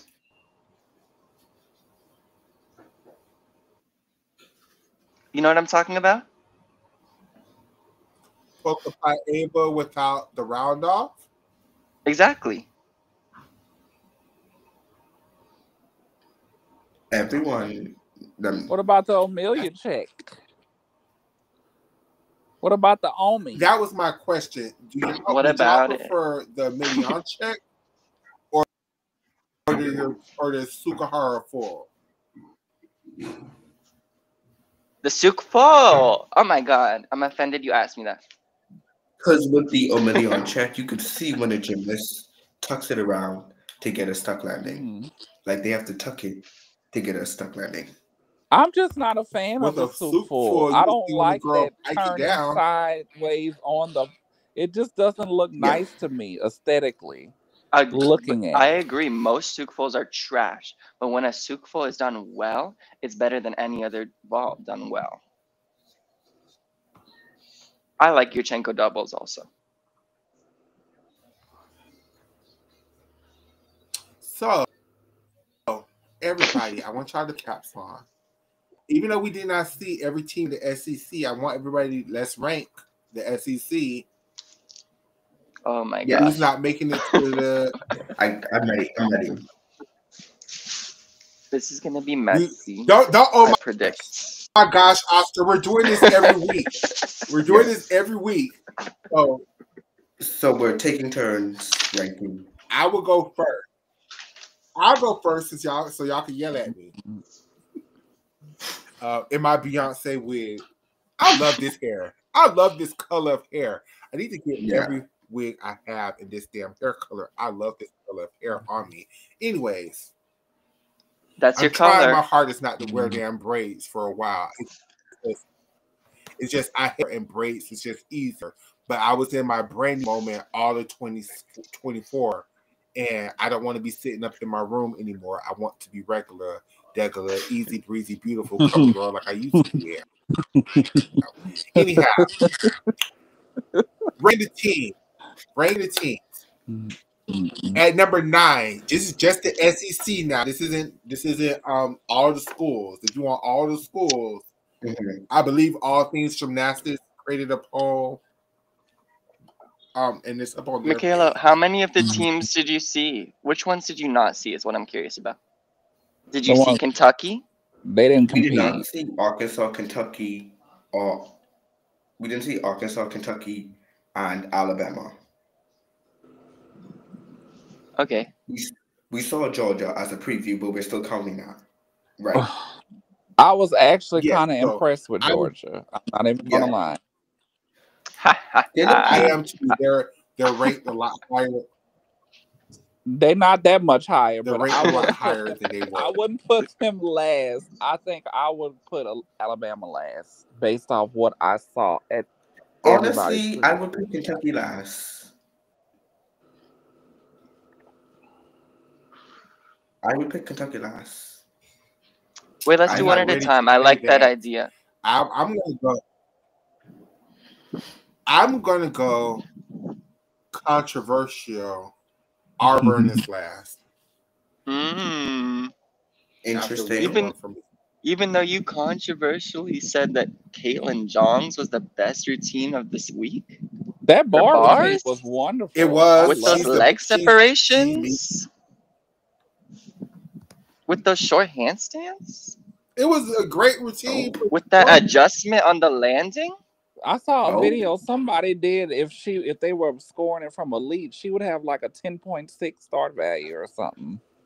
She's doing way too much difficulty. Back to McKilla's rankings. Okay, so Oscar, who's your number? 9? Oh, we do one at a Who's time not each. making it to the SEC check? Yes. I think that I have nothing to go off of.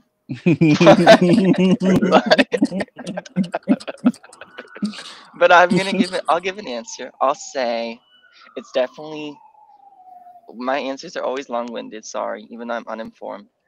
It's between those teams. It's between I think Auburn's out of the bottom spot. So it's between Kentucky or Alabama, I guess. Mm-hmm. I want Kentucky to succeed more than I want Alabama to succeed, but I just don't know what they have going on. I think I have to put Kentucky last. Yes. Fair. Yeah. So when I do my poll, in my graphic, we're putting Kentucky last, even though I don't agree. Yeah. Kentucky is going to be the last team. Who did you Who's put? number 8? You put Alabama, both of you? No, I put Kentucky. You know. Who, me? Yeah, both you and Shayna. Ezra put Kentucky. No, I put Auburn. I'm not putting them last. I liked Auburn's preview meet. I didn't get to watch all of their actual meet this weekend, but it was based off of what we've seen between the teams that actually competed. To tell you the truth, Missouri would be my bottom team. They're in the SEC? Yeah. Oh, they're last. They're last. To me, Missouri looked the worst. I forgot that they're in the SEC. I would put them ninth. If we base it off what we saw, I think Georgia looked better than Missouri. Okay. So Missouri last. So between Missouri or Kentucky, what's the consensus? Because I'm changing my vote to Missouri because I kind of forgot Missouri was in the SEC too. No shade. I was just acting high and mighty to Oscar, but I forgot they were in the SEC too. Who is Missouri's best gymnast? They don't have a good all-arounder this season. They have great specialists. They have specialists. Is Missouri the one that does Jocelyn Moore go to Missouri? She does. Oh wow. Yes. Who do they have a gymnast as good as Jocelyn Moore? Their best gymnast. Who's Kentucky's best gymnast? Skylar, the transfer. Delaney Rodriguez. Oh, she could never be last. Skylar, Kilo.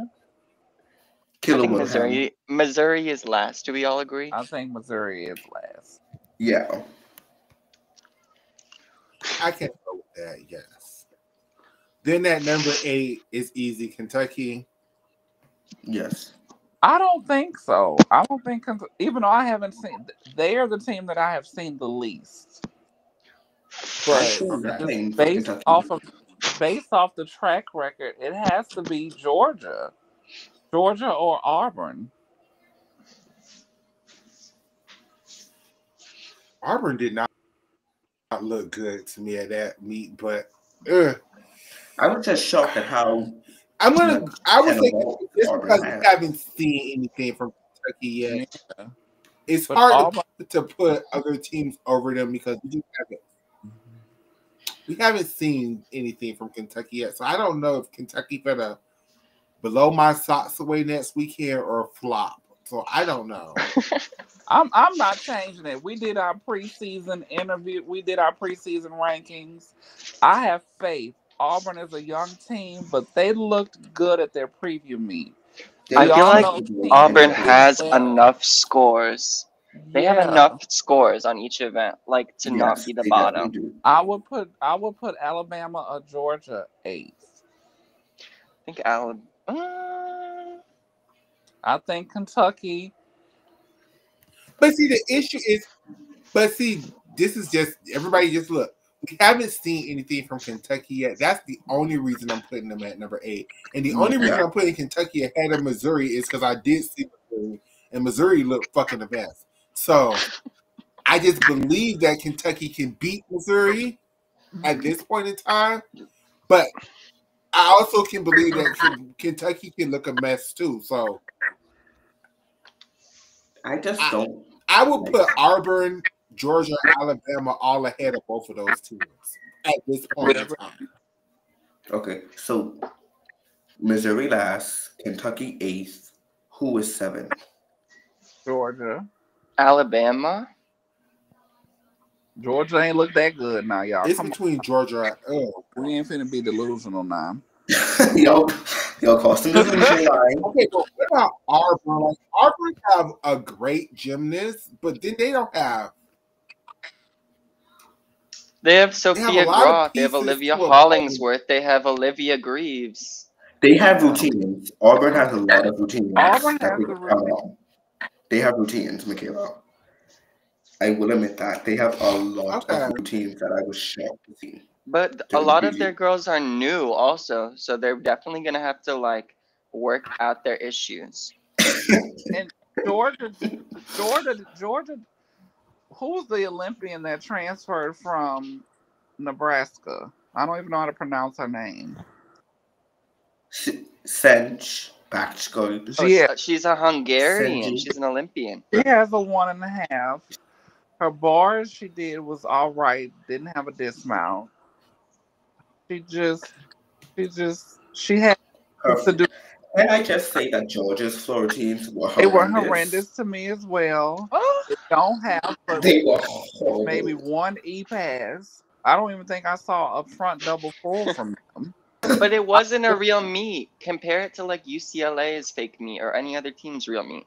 The UCLA was throwing their full ends though. What? Jordan Childs was doing a dance through. He was the only one. Everyone else competed. Because Jordan just came off the plane. She couldn't do nothing. Take it with a grain of salt. It's not an equal comparison. I was shocked when we compared. Oscar. How is that an equal comparison? Doing an inter-squad versus a legitimate meet with another team. The season has begun. Georgia had their preview. The week the teams are actually competing. So the routines we saw at the Gym Dogs routines were going to be the routines if they competed this week. Mm-hmm. So, but they're not, and they always knew they were not going to. The logic is not logicking, for my taste. There's strategy, right?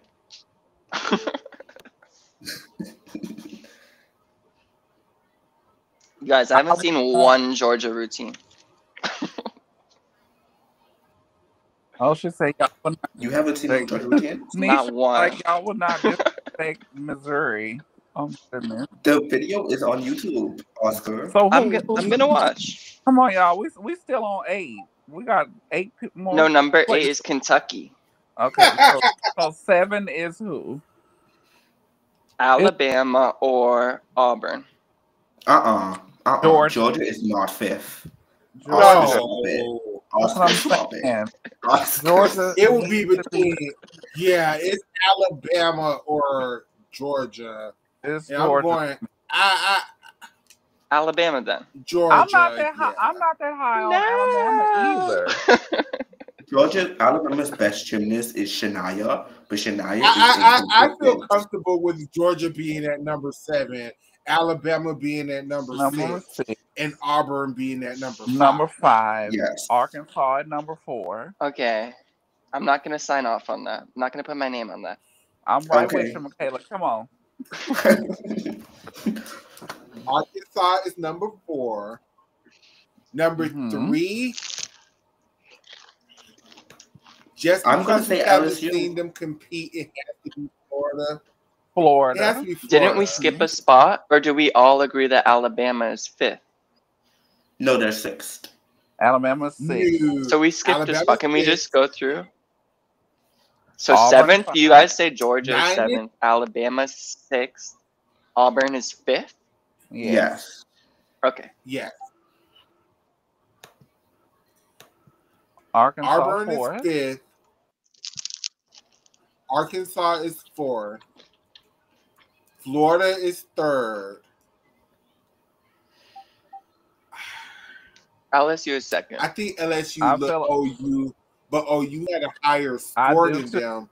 So I'm guessing. Correct. So I guess I'm gonna have to go LSU OU as number 1. Even though I think LSU should have been at a higher score than OU, but I must admit LSU looks ready. Like they look. I feel like LSU's the best team. They look good. And the reason why I say that is because you can complain about scoring. They was only off like 2.5 tenths. LSU got some gifts on floor. But LSU did this with a low score on beam and without Haley Bryant. Yes. They look ready. So, okay, I love that you all are agreeing. And some of those vaults were a little too high for me. How would in you my rate case it at OU? What? I guess I would. I think I said I would put LSU 2nd, OU 1st.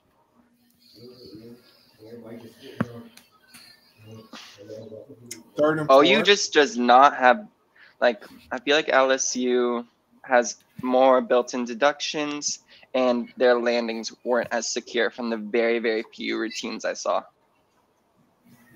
But they both have room to improve. Maybe LSU has more room to improve, in fact. Yeah. Mm-hmm. I just think LSU looked good for the first meet. They did. They both did.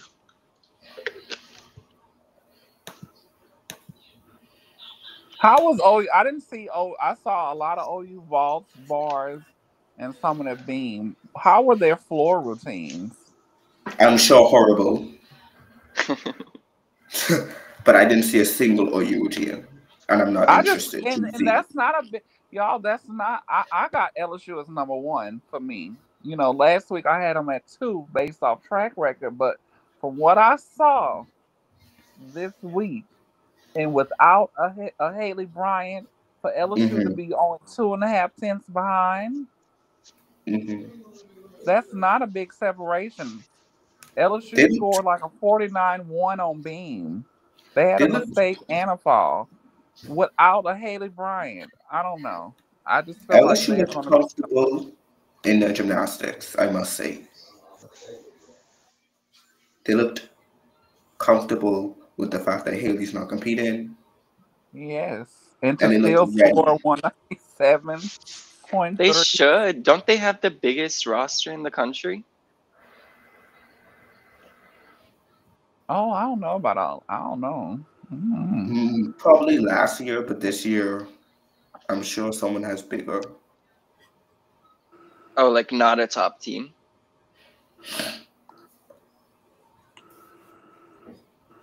How do y'all feel about Addison Pata?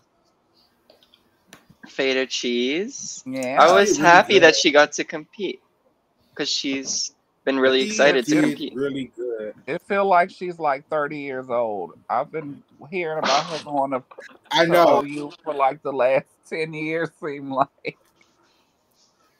Well, she wasn't originally planning on going for the Paris Olympics. I think she should make vault lineups consistently. Maybe not bars. but definitely vault. She needs to be a little. They need to make her form a little more crisp on bars. Just a little bit of a soggy back, Yeah. a little hint of bent Yeah. knees. Because she was a vaulter and a floor person, right?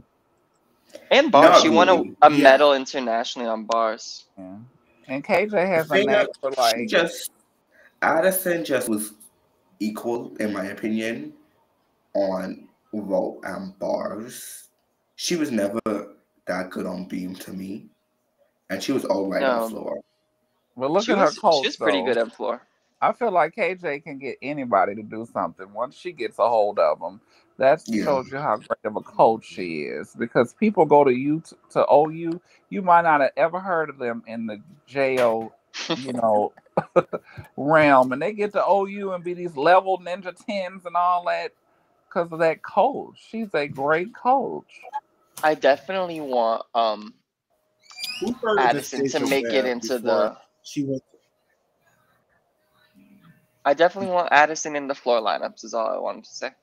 Did anybody see any of their floor? Is Charlotte Booth at Auburn this year, or is it next year? She's not. I think it's next year. Okay. I'm sorry, what was the Ava question? Zekefield is in the portal. She's at OU, right? Did she compete beam this weekend? Can you compete and be in the portal at the same time? No. Nisha's asking, do we see her hitting the portal? Oh, like in the future. I'm sorry.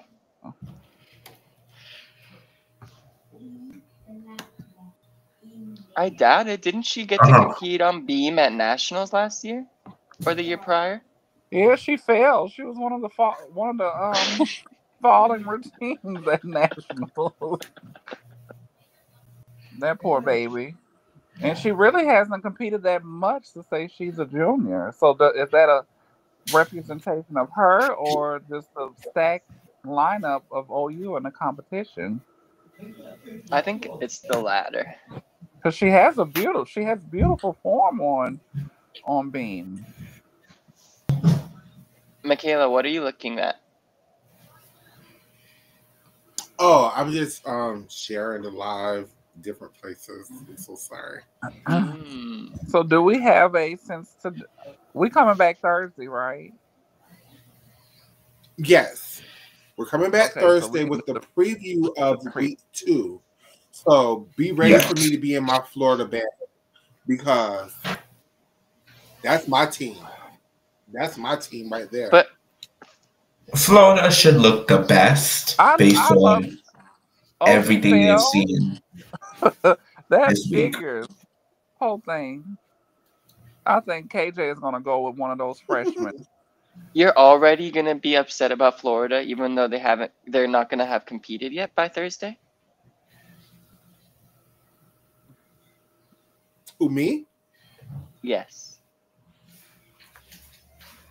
No, I'm not going to be upset. I'm going to be hyped. I'm going to be on it. Like, this is my week to be on it. Like, all last week, Ezra and Nisha and Shayna was able to talk shit because their teams was competing. Now finally my team get to compete, so I get to talk shit. When Florida comes up with their lineup of 4, you try to go full to Michaela. Don't say that. Don't get mad. Because they've already said they're not going with this lineup. Even though they're not my team, it's exciting when the top teams are all like kind of good. And you can go into a meet and be like, I don't know who's going to win. I love that much more than OU is just going to run away with the season. OU is just the best team. And they have the reputation of being the best team. But I do feel like LSU is very strong. I do feel like Florida is going to be very strong. I feel like MSU, Michigan State, I love them over there. I feel like they're going to be good. Then you have your constant. You got Cal. You got Utah, who are going to eventually pick it up.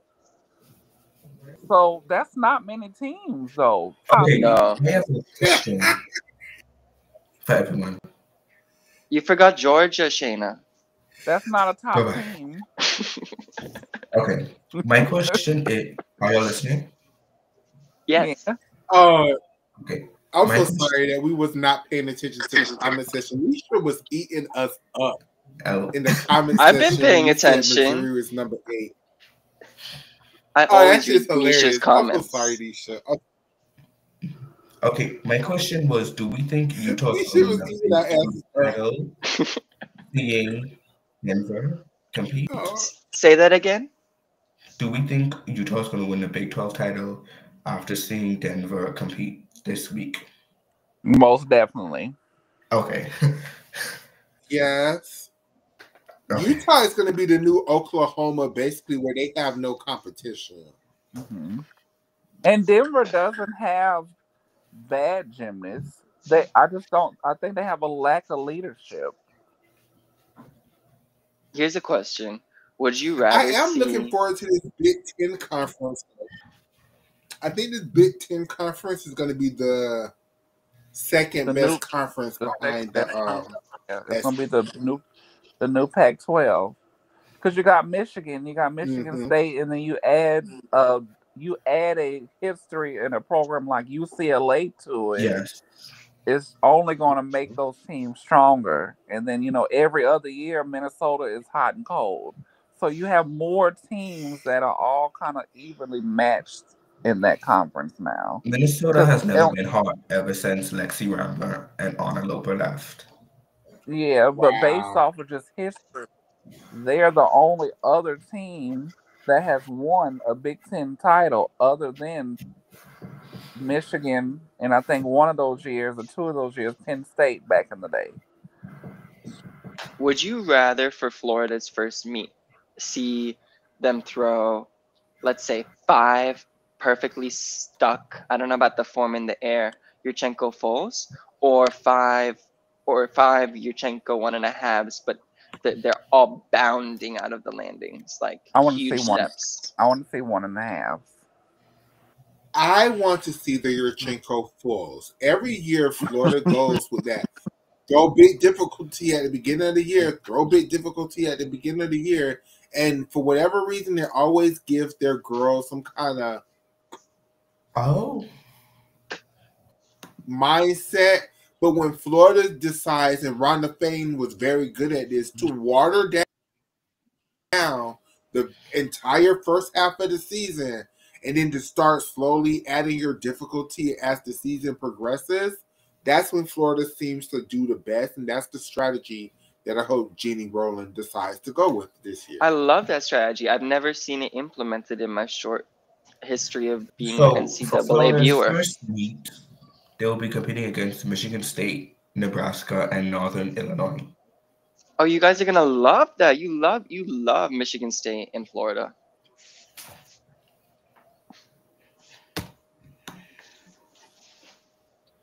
Is that going to be a Friday meet or a Saturday meet? That's Friday the 10th. That sounds so fun. At what time? It will start at 6:45 p.m. Is it at Oh, so that's going to be the very first. Is it in Gainesville, Urza? Yes, it's in Gainesville.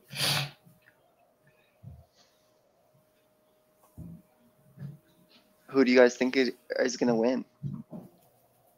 Florida should win. Florida. You too, Shayna?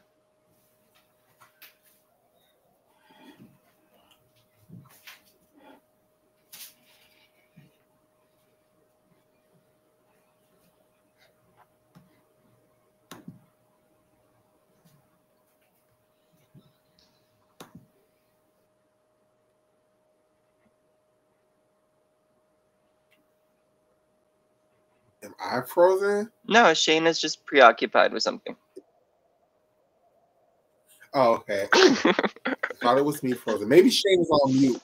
That happens to us. That happens to the rest of us. I was asking, who do you think is going to win the meet on Friday in Gainesville? Who is it? It's your favorites. It's Michigan State, Florida, Nebraska. Is that right, Urza? If I think it's going to be Florida because they're at home. But Michigan State, if they do what they're capable of, they're going to give them a run for their money. I love competition. And I just love Michigan State. I have been watching them for the last 3 or 4 years. They are my sleeper team to finally make it to nationals this year. They have the vaults. They have the difficulty on floor. It's always going to come down with them when hitting, when it counts, and beam.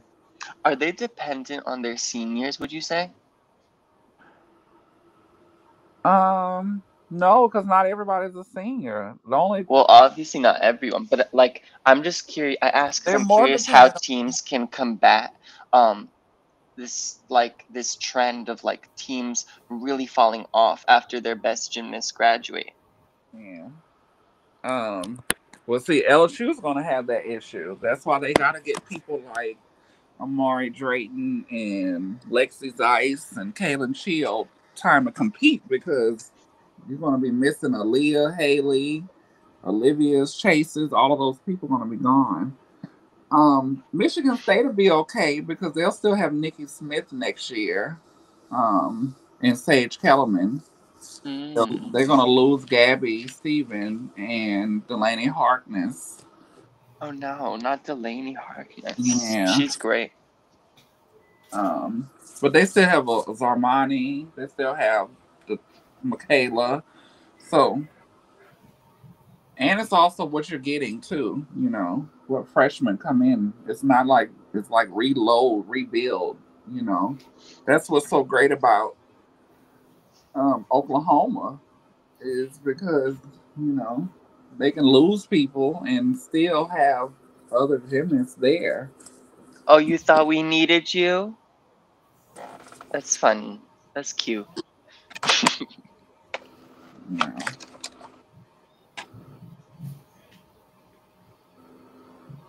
So what time can people expect the SEC rankings to be published?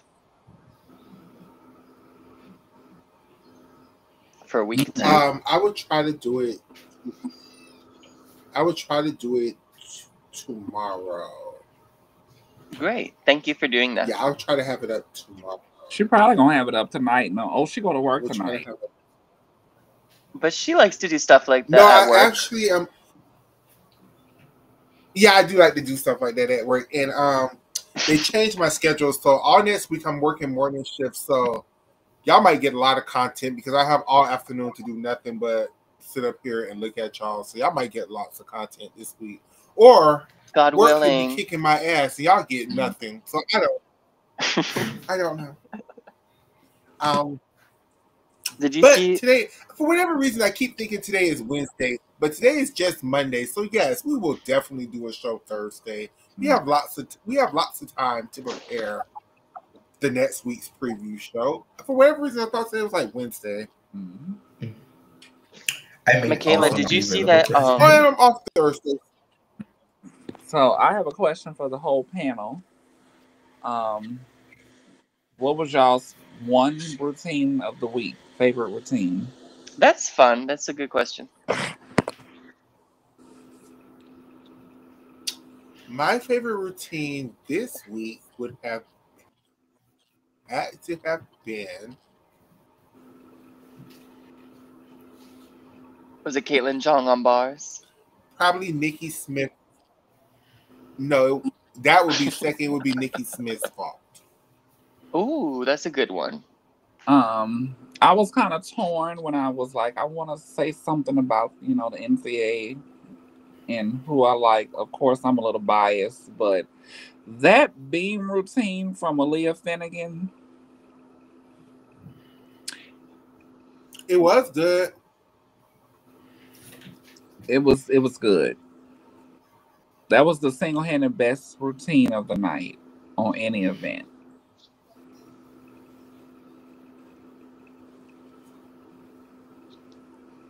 Okay. I had re-looked at the I didn't get to enjoy all of the gymnastics this week. I don't know if that's because we're not. That's okay. Yeah. You can. Are you able to just pick one for fun? Okay.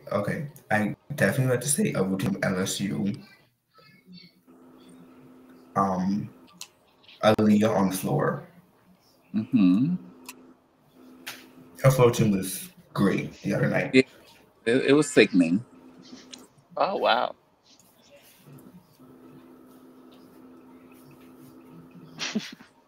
I also would like to give an honorable mention to Jade Carey and her Yurchenko 1.5.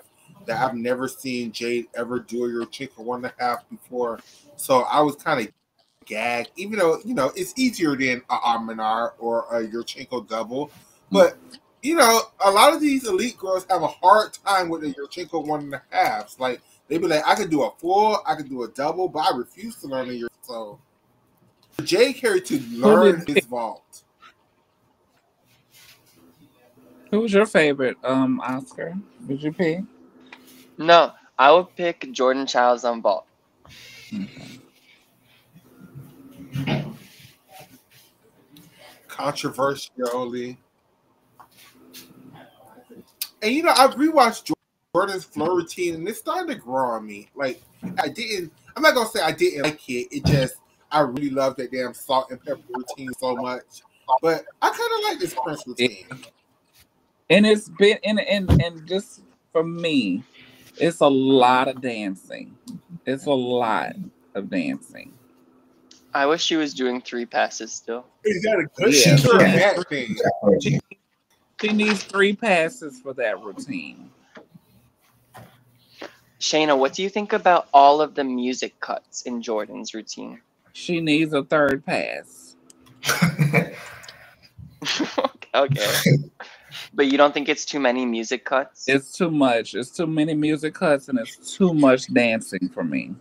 Not that she, in no way, shape, or form is she the only gymnast guilty of that, in my opinion. But yeah, since we were talking about her in that routine already. And shout out to Urza because I love UCLA as well. But yes, that freshman who, why did they let her do the damn? Her bars was really nice. Like, why and was they it really nice? Sydney Barrows on bars. Over what did Sydney fall on? She didn't fall. She kind of went over on a handstand, on her last handstand before dismounting, and they were just scoring low that night, so they gave her 9.5. And what happened to Shay Campbell with that dismount? Oh my God, today. I think she just really under rotated it. Did she under rotate? Did she get lost in the air? She got stuck. She got lost in the air. Looked like stuck in the air. You don't think she was trying to stick too hard? And I don't like Emma Malabuya on bars anyway. So they should have gave that spot to that freshman. Like that freshman. Say how you really feel. The freshman is wonderful. That was a 9-9.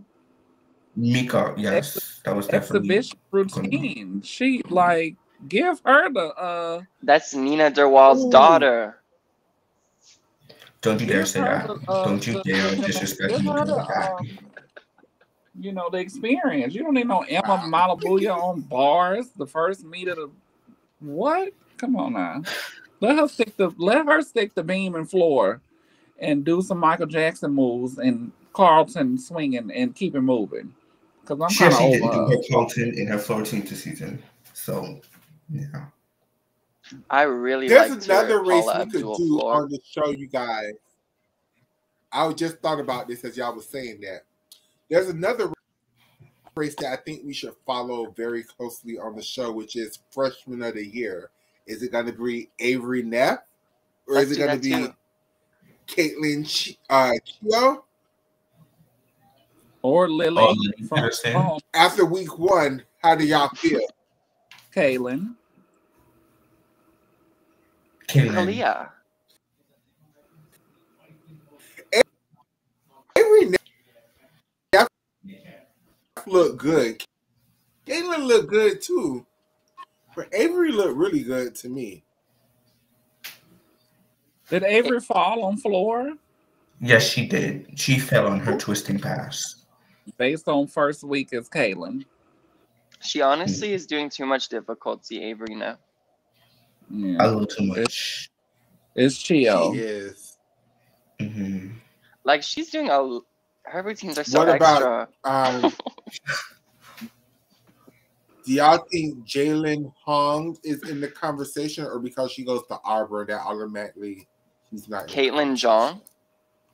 That never changed them from voting they damn coach as SEC Coach of the Year, which I thought he should have never got. But hey, what do I know? You know a lot. You should be in charge of this, both of you. Mm-mm. They based the SEC Coach of the Year based on the team's performance, in my opinion. That's just me. What about Levi? Has she competed Who yet? else is in the No. No, she didn't. Or what's her Let's go. name with the ACL for Cal? She didn't perform either. Did Stanford compete this week? No, they didn't. Okay. What's her name? Ondani. Ondine? Yeah, her. Well, she's not doing dismounts yet. She's still recovering from her ACL, I think. She's just like very Sky much still Blakely. injured. When did she have? When did the ACL? Yeah, I think it might be hit or miss if she's even gonna compete this year at all. I won't be surprised if we don't see her. Ondine was injured. Just for reference, I think Ondine and Sky Blakely have comparable injuries, and I think Ondine's happened like well before Sky's. Yes. She had an ACL. Hers was the ACL, so that's the cartilage in the knee. I think they both had ACLs, but no, they Sky and all them had Achilles. Yeah. Oh, sorry, you're right. Okay. Well, we saw Sky land a dismount onto a mat. Finally. So I don't know how they're landing on these Achilles, and then she's not landing. That's the exact reason Kayla DiCello got injured again, because Florida had to do bar routines.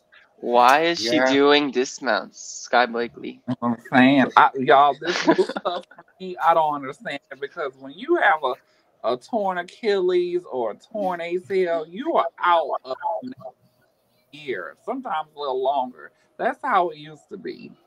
I don't know what has changed in people's bodies or the new surgery techniques that they have, but ain't no way people was coming back in 6 and 7 and 8 months landing on those type of injuries.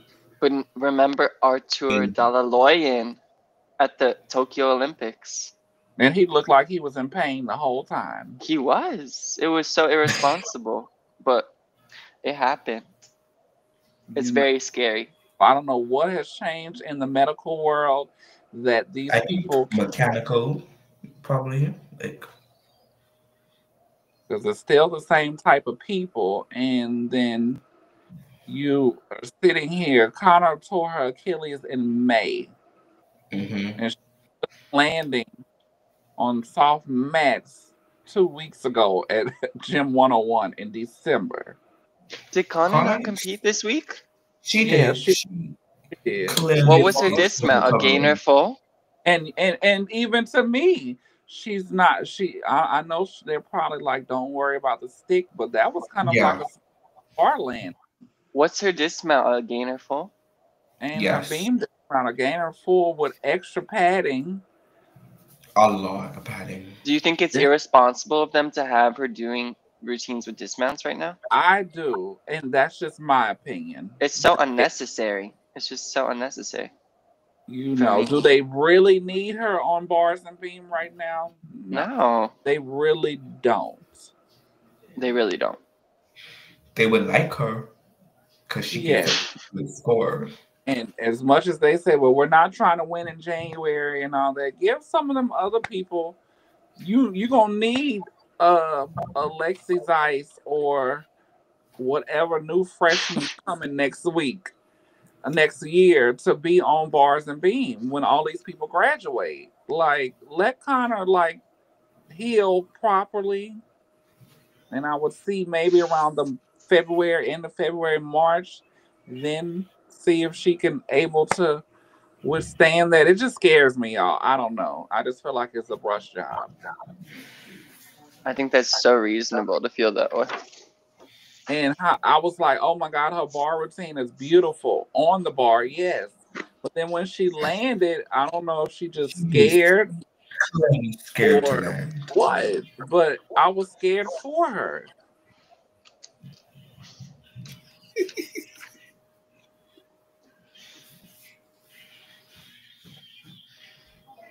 Tee hee hee. What is so funny, Michaela? Yeah, Nisha. I said that in the on the college gym When fan. she said she was scared for her.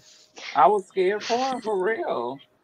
I said that though. I said Lexi's only real shot at a lineup to me was bars, based off what I saw at 101. And look, she was in the bar lineup.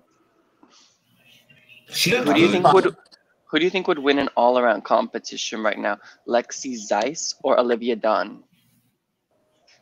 Olivia Dunn, based off of form. Olivia would tear Lexi up in the all-around competition.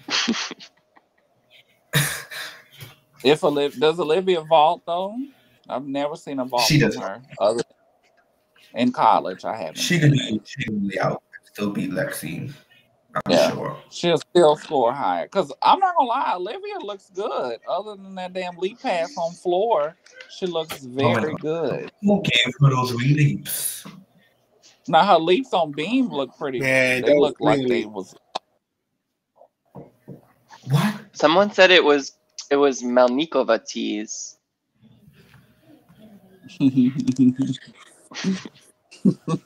what, her ring leaks? I don't know. Just Yes, because remember Melnikova used to do like all the ring leaps, and she still does the switch ring half, I think. But at least so I'm most Melnikova excited to. kind of get the ring position. Like these things that doing, she doesn't even get the split position. So I don't even understand how she gets where she's trying to throw a ring at when she's not even hitting split. Like it's bad. It's like Who told her to throw a ring? real bad. I mean, it's Wait, speaking of Two rings, rings.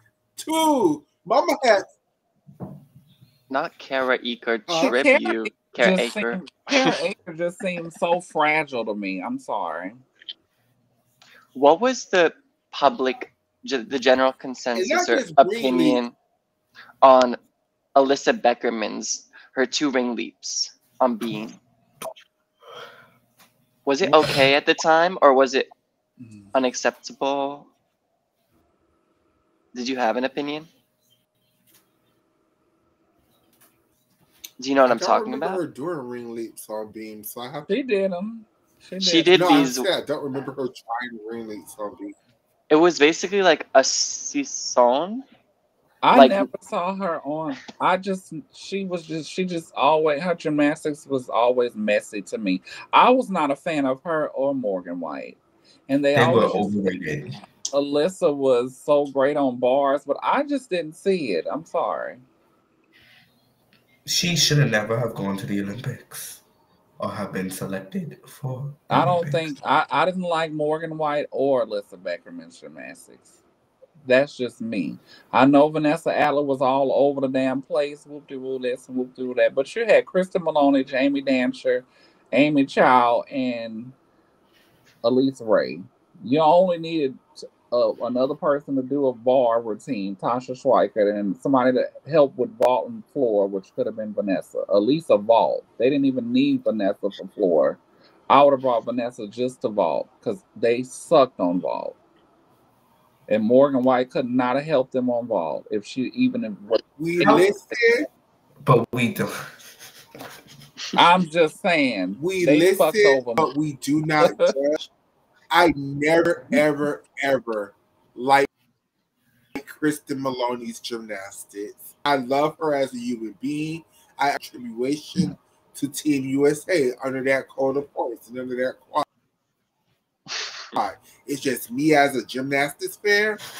Her gymnastics is worse than damn Michaela Skinner just had some. Michaela, do you know, girl? Have we met each other before? Because I feel the same way. But she had a metal rod in her foot. It's just so bad. It was her legs for me. Kristen Maloney was a great. I love Kristen Maloney. And Kristen, if you ever come across this, because I think you follow me on Twitter or I follow you on Twitter, I love you as a gymnast. I'm not trying to read your gymnastics. It's just unorthodox, just sloppy as Form hell, was and just the not a people just did not priority. care. Like, Yeah. form, And I'm not even gonna lie to y'all. You talk about Alyssa's rings was not all that great. Kristen Maloney tried to do a fucking ring leap on floor that was just horrible.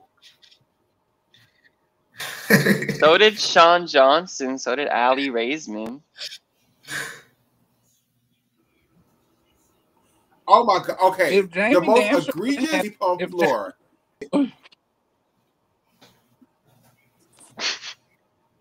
Is most egregious. I can't believe you even attempted to try a ring leap with Aly Raisman. Like, Aly Raisman had a ring leap on floor. And since we listening and not judging, I was not a fan of Aly Raisman either. Bye. She grew up. I don't care how nice they are. She grew on me not as people. Her form improved so much from 2012 to 2016. It still was ugly to me. I'm sorry. She was. I agree. I just wanted to give her a compliment. She can be a sweet lady. All she wants. They can be nice people. We can love them for who they are and what they have contributed to USA Gymnastics and Olympic history. But I'm sorry, she just was not it for me.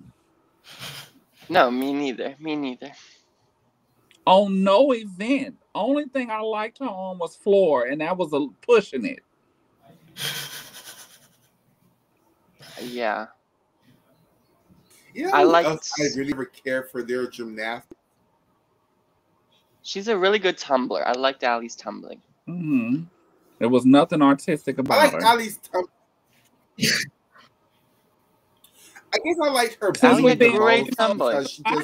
And no shade to none of these women, because we love y'all and we thank God we have a platform to be able to speak about gymnastics.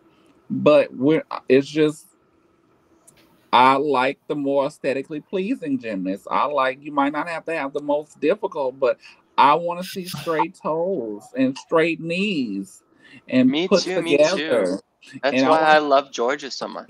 And I want to see femininity when you're on floor. I want to see you guide like Jorkina. Like, that's what I put a standard to. The artistic part. The difficulty comes with it. And I think you're being a little generous towards Jorkina's form. No, Jorkina was the best. Yeah. I'll let you have that one. She was.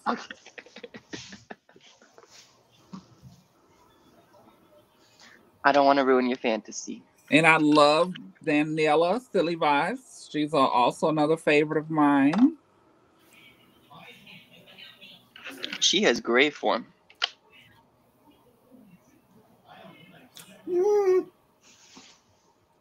Them 80s gymnasts, if you ever go back and watch those 80s gymnastics, you're like, oh, these double tucks that I used form to is the wrong word. Was so cowboy.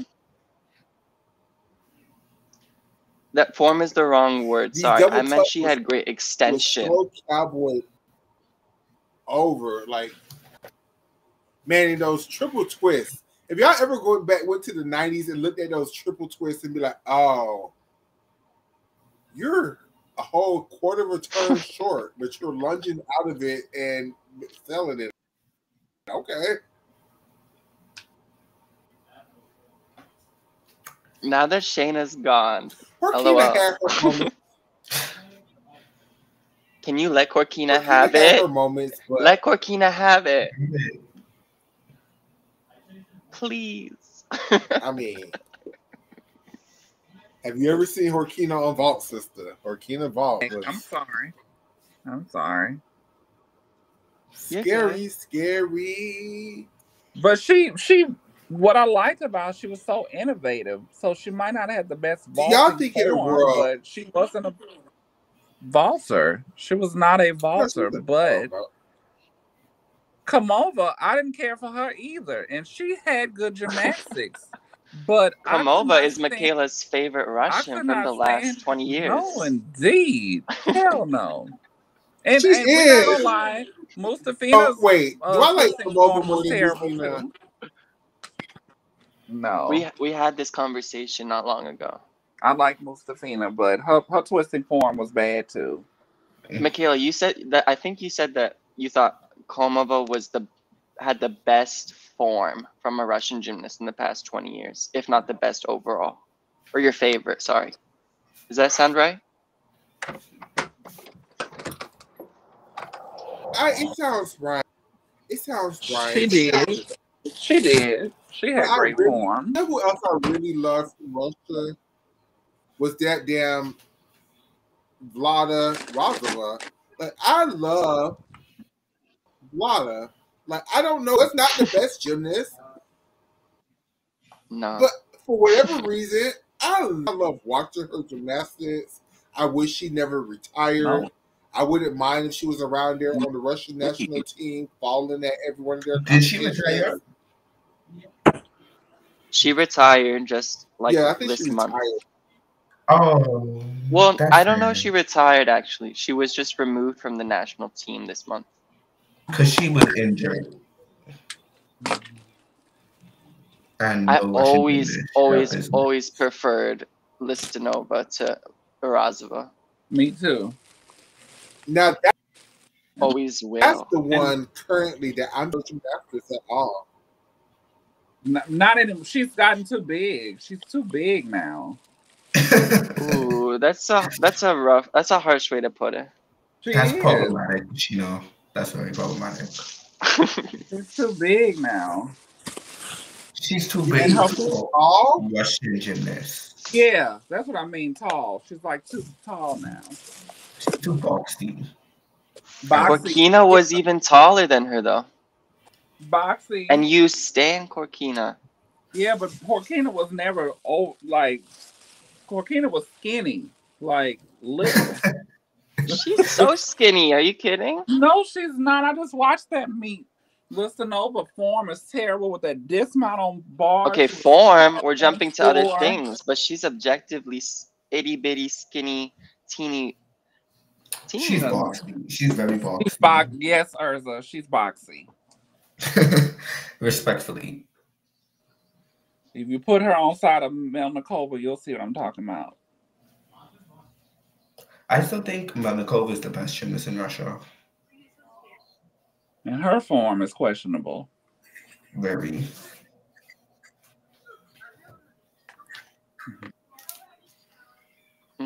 I feel bad for even commenting on Listinova's body. I don't like talking about people's bodies. Sorry.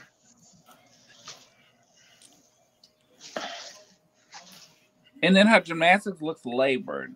It looks real labored. I can agree with that. Yeah. So that's what I meant when I say she's too big. Like, she has that growth spurt. I thought she was wonderful in 2021 at the Olympics, and then she really didn't even get a chance to show her potential.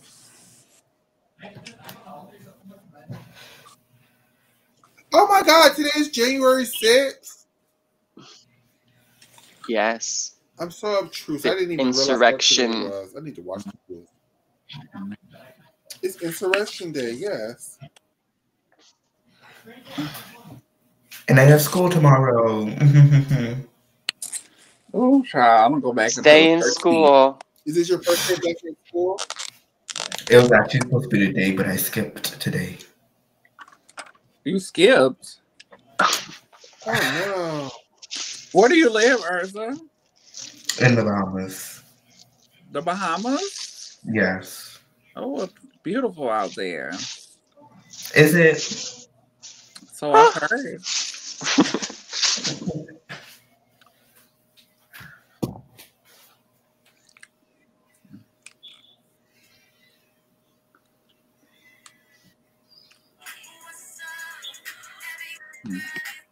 So,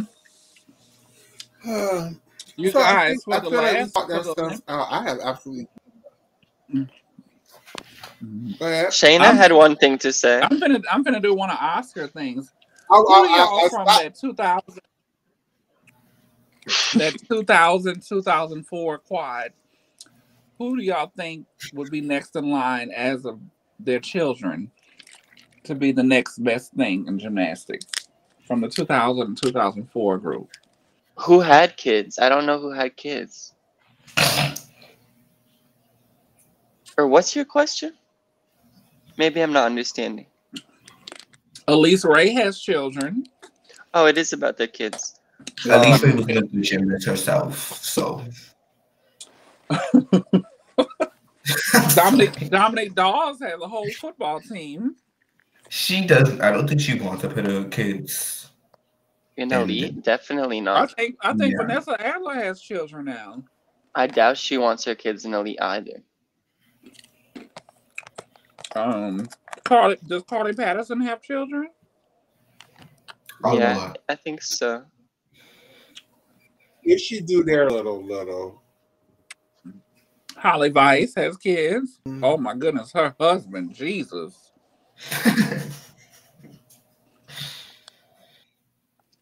That was one of the pieces of gymnastics ever in gymnastics history. Holly Weiss. Which one? McClure. No, was it Holly Weiss or was it JC Phelps? I'm so sorry, Holly Weiss. I'm so sorry, Holly Weiss. It was. That. Okay.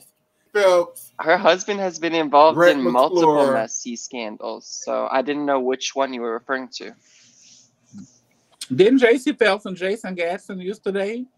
Yes. See, I be knowing some of my little elite teas. And NBC did the whole thing. And then in the Holly Weiss Olympics.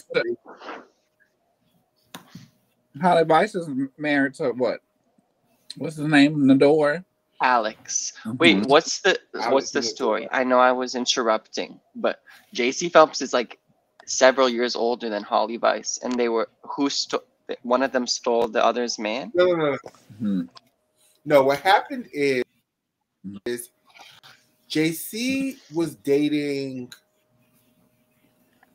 a male gymnast, Jason Gadsden, for like many, many years publicly, and NBC will always cover their relationship. Mm-hmm. But then they broke up and nobody said anything about it.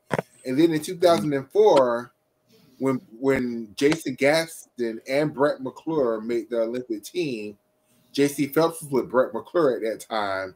And it was just very, very messy how they would never publicly acknowledge that JC was with Jason Gadsden for all these years. And y'all made it a very public thing.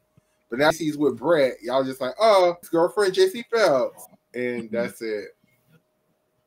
And that men's team, so it had nothing to do with Holly Weiss and JC Phelps are on okay terms. Yeah, it had nothing to do with Holly Weiss. I just was conflating the story. And that men's team, I think with Holly won a medal that year, didn't they? Yes, I think with Holly Weiss, her team was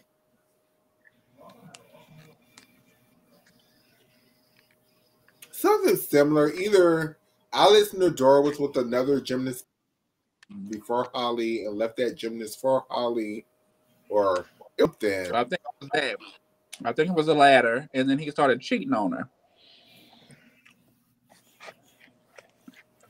after she started having them churns. I think Holly was with another famous male gymnast, and then she left that male gymnast for Alex, and then Alex started cheating on Holly very publicly. And then they have a nasty divorce, or Does John? Sorry, I thought they were still together. Does John Roethlisberger have children? I'm not sure. I think so. Oscar. I know he has a daughter. Oscar. Yeah. Yeah. You know, men Chris Waller had carry children. How is he supposed to have a child? Men can carry children. Trans men exist. But John is not a trans man. As far as I know. Sorry, I thought the question. I was opening up the question to other I love all it, gymnasts. Oscar. I love it, Oscar.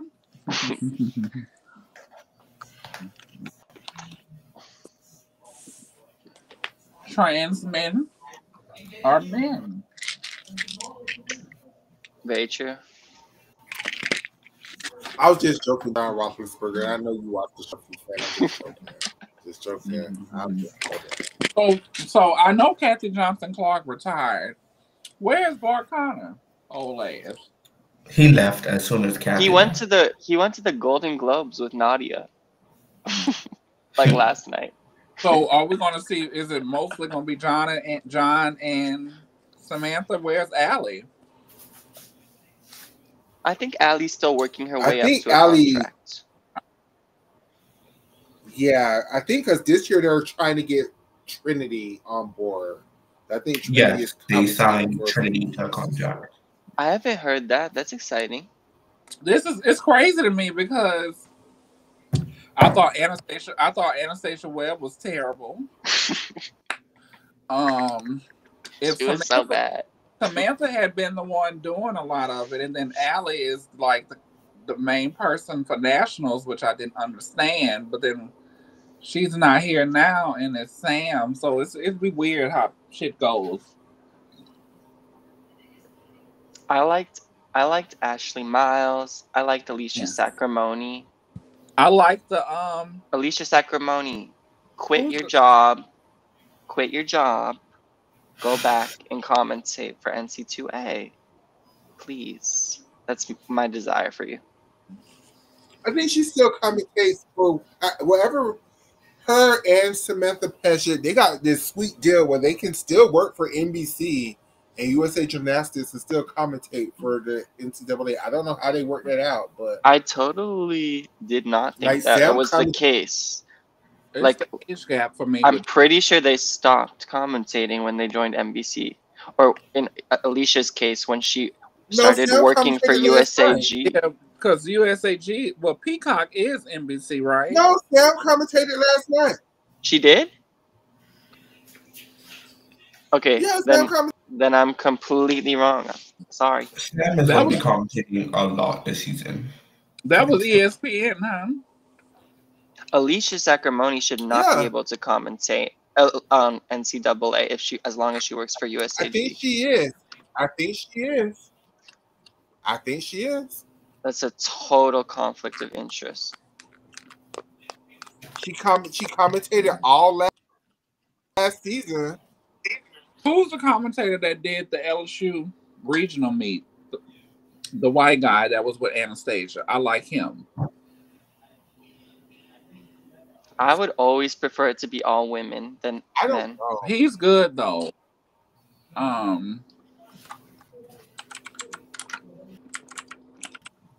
How do y'all feel with the guy who used to be the main commentator for the Pac-12? He went to the Big Ten. Do y'all think that was controversial? I could care less about that young man. Wow. He was a problem. Wow. Alex Perlman, I love him. He's good. Oh yeah, him. He usually commentates with Bridget. He's good. I like him.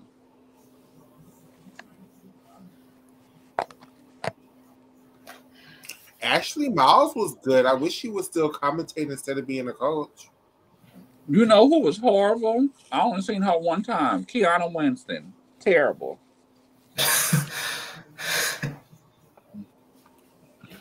Allie wasn't that good either.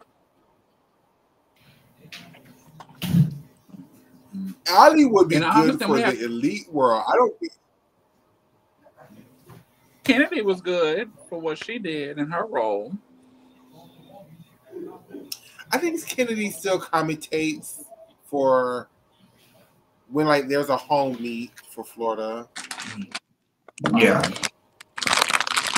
And she commentated nationals for like the individual event scrims. Okay, look, I thought you would do good in commentating.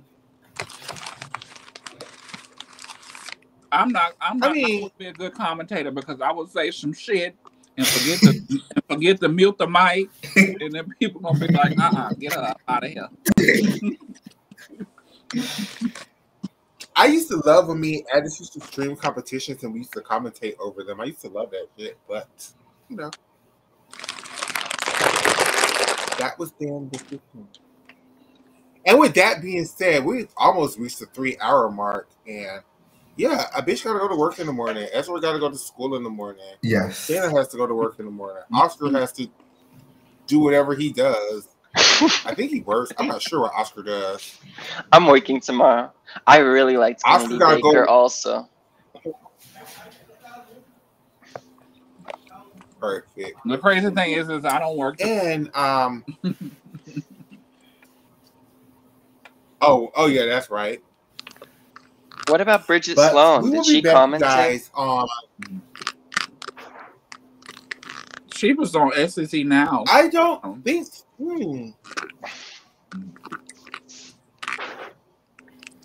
I don't think she does because she just seems to do her podcast now. She was on the SEC Now during the LSU meet. She was in the studio this weekend. Mm-hmm. You know who I really want to commentate? I really want Olivia Dunn to do it when she finishes gymnastics. That would be perfect for her.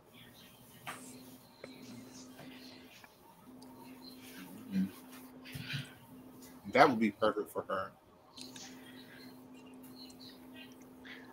And with that being said, so you guys, with that being said, we reached the 3-hour mark. I'm done. Everybody, go follow us all on the Love Gymnastics Twitter page. I'm gonna post more exclusive content over there. Follow me on my Twitter, YouTube, Instagram, so on and so forth. Follow Mr. Oscar at Lives on all of his things. Follow my sister Shayna or Ezra. BGC Scruff and Tangle. What? And starting soon, I hope y'all save me y'all coins if y'all going to nationals this year because it's coming up before you know it. NCAA already started. Yeah. It's only 12 weeks in the season, so before we know it, national championship. So, which of us? With that being said, who's going to nationals? Me. Of us four. I'm going. That's my plan. What's the likelihood that you're gonna go? What's the percentage? My percentage is probably like 95%. Okay, I love that for you. And Michaela, Urza? 0.0. I'm on 75%. Michaela, how are you asking Ezra? Ezra is a child. I am a child. I'm children can travel. Sure that I'm going to. I'm 75% sure that I'm going. 25% not sure. So that's I'm pretty more good. on the. I really want to go. Yeah, I'm going because this is my birthday week. So, Michaela, if you went, would you take a flight there and Ubers around this Fort Worth? We will not be in Fort Worth. We're only going to gymnastics in Fort Worth. I will be in Dallas. Are you gonna give Michaela a ride from Dallas to Fort Worth? I told Michaela already know what it is because I get discounted rooms.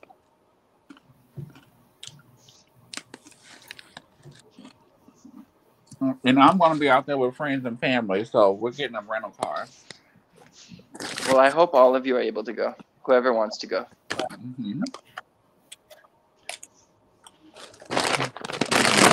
Well, it's been fun. With that said, have a great night, everyone. Guys, have a great night. Thank you for enjoying the show with us. This was another fun show. We've been on the road lately. Almost all the shows we've been posting lately has been getting like good views. Thank you. How many viewers? The last podcast, the podcast me and Oscar did yesterday when I put it up on Twitter, we're almost at 1,000 views on that one. So we've been getting views. Yeah. Oh my goodness. Yes. They going up. Guys, we're viral, basically. It's our mouths. I wouldn't go that far, but we're getting there. We're getting there. Have a good night, everybody. Stay warm. This is going to be a cold one. This is supposed to probably. Oh, it's the year just started, but this is probably going to be the coldest night of the season thus far. So cover up. Bye. Deuces. Bye. Good night. And welcome, ladies and gentlemen, to season 2 of the Loves Gymnastics podcast, brought to you by the Loves Gymnastics Network, brought to you by the creator of this, Michaela Loves Gymnastics, and her co-host, Oscar, aka Gymnastics Saves Lives, Miss Shayna, and Ezra. And together, we bring you the Loves Gymnastics podcast.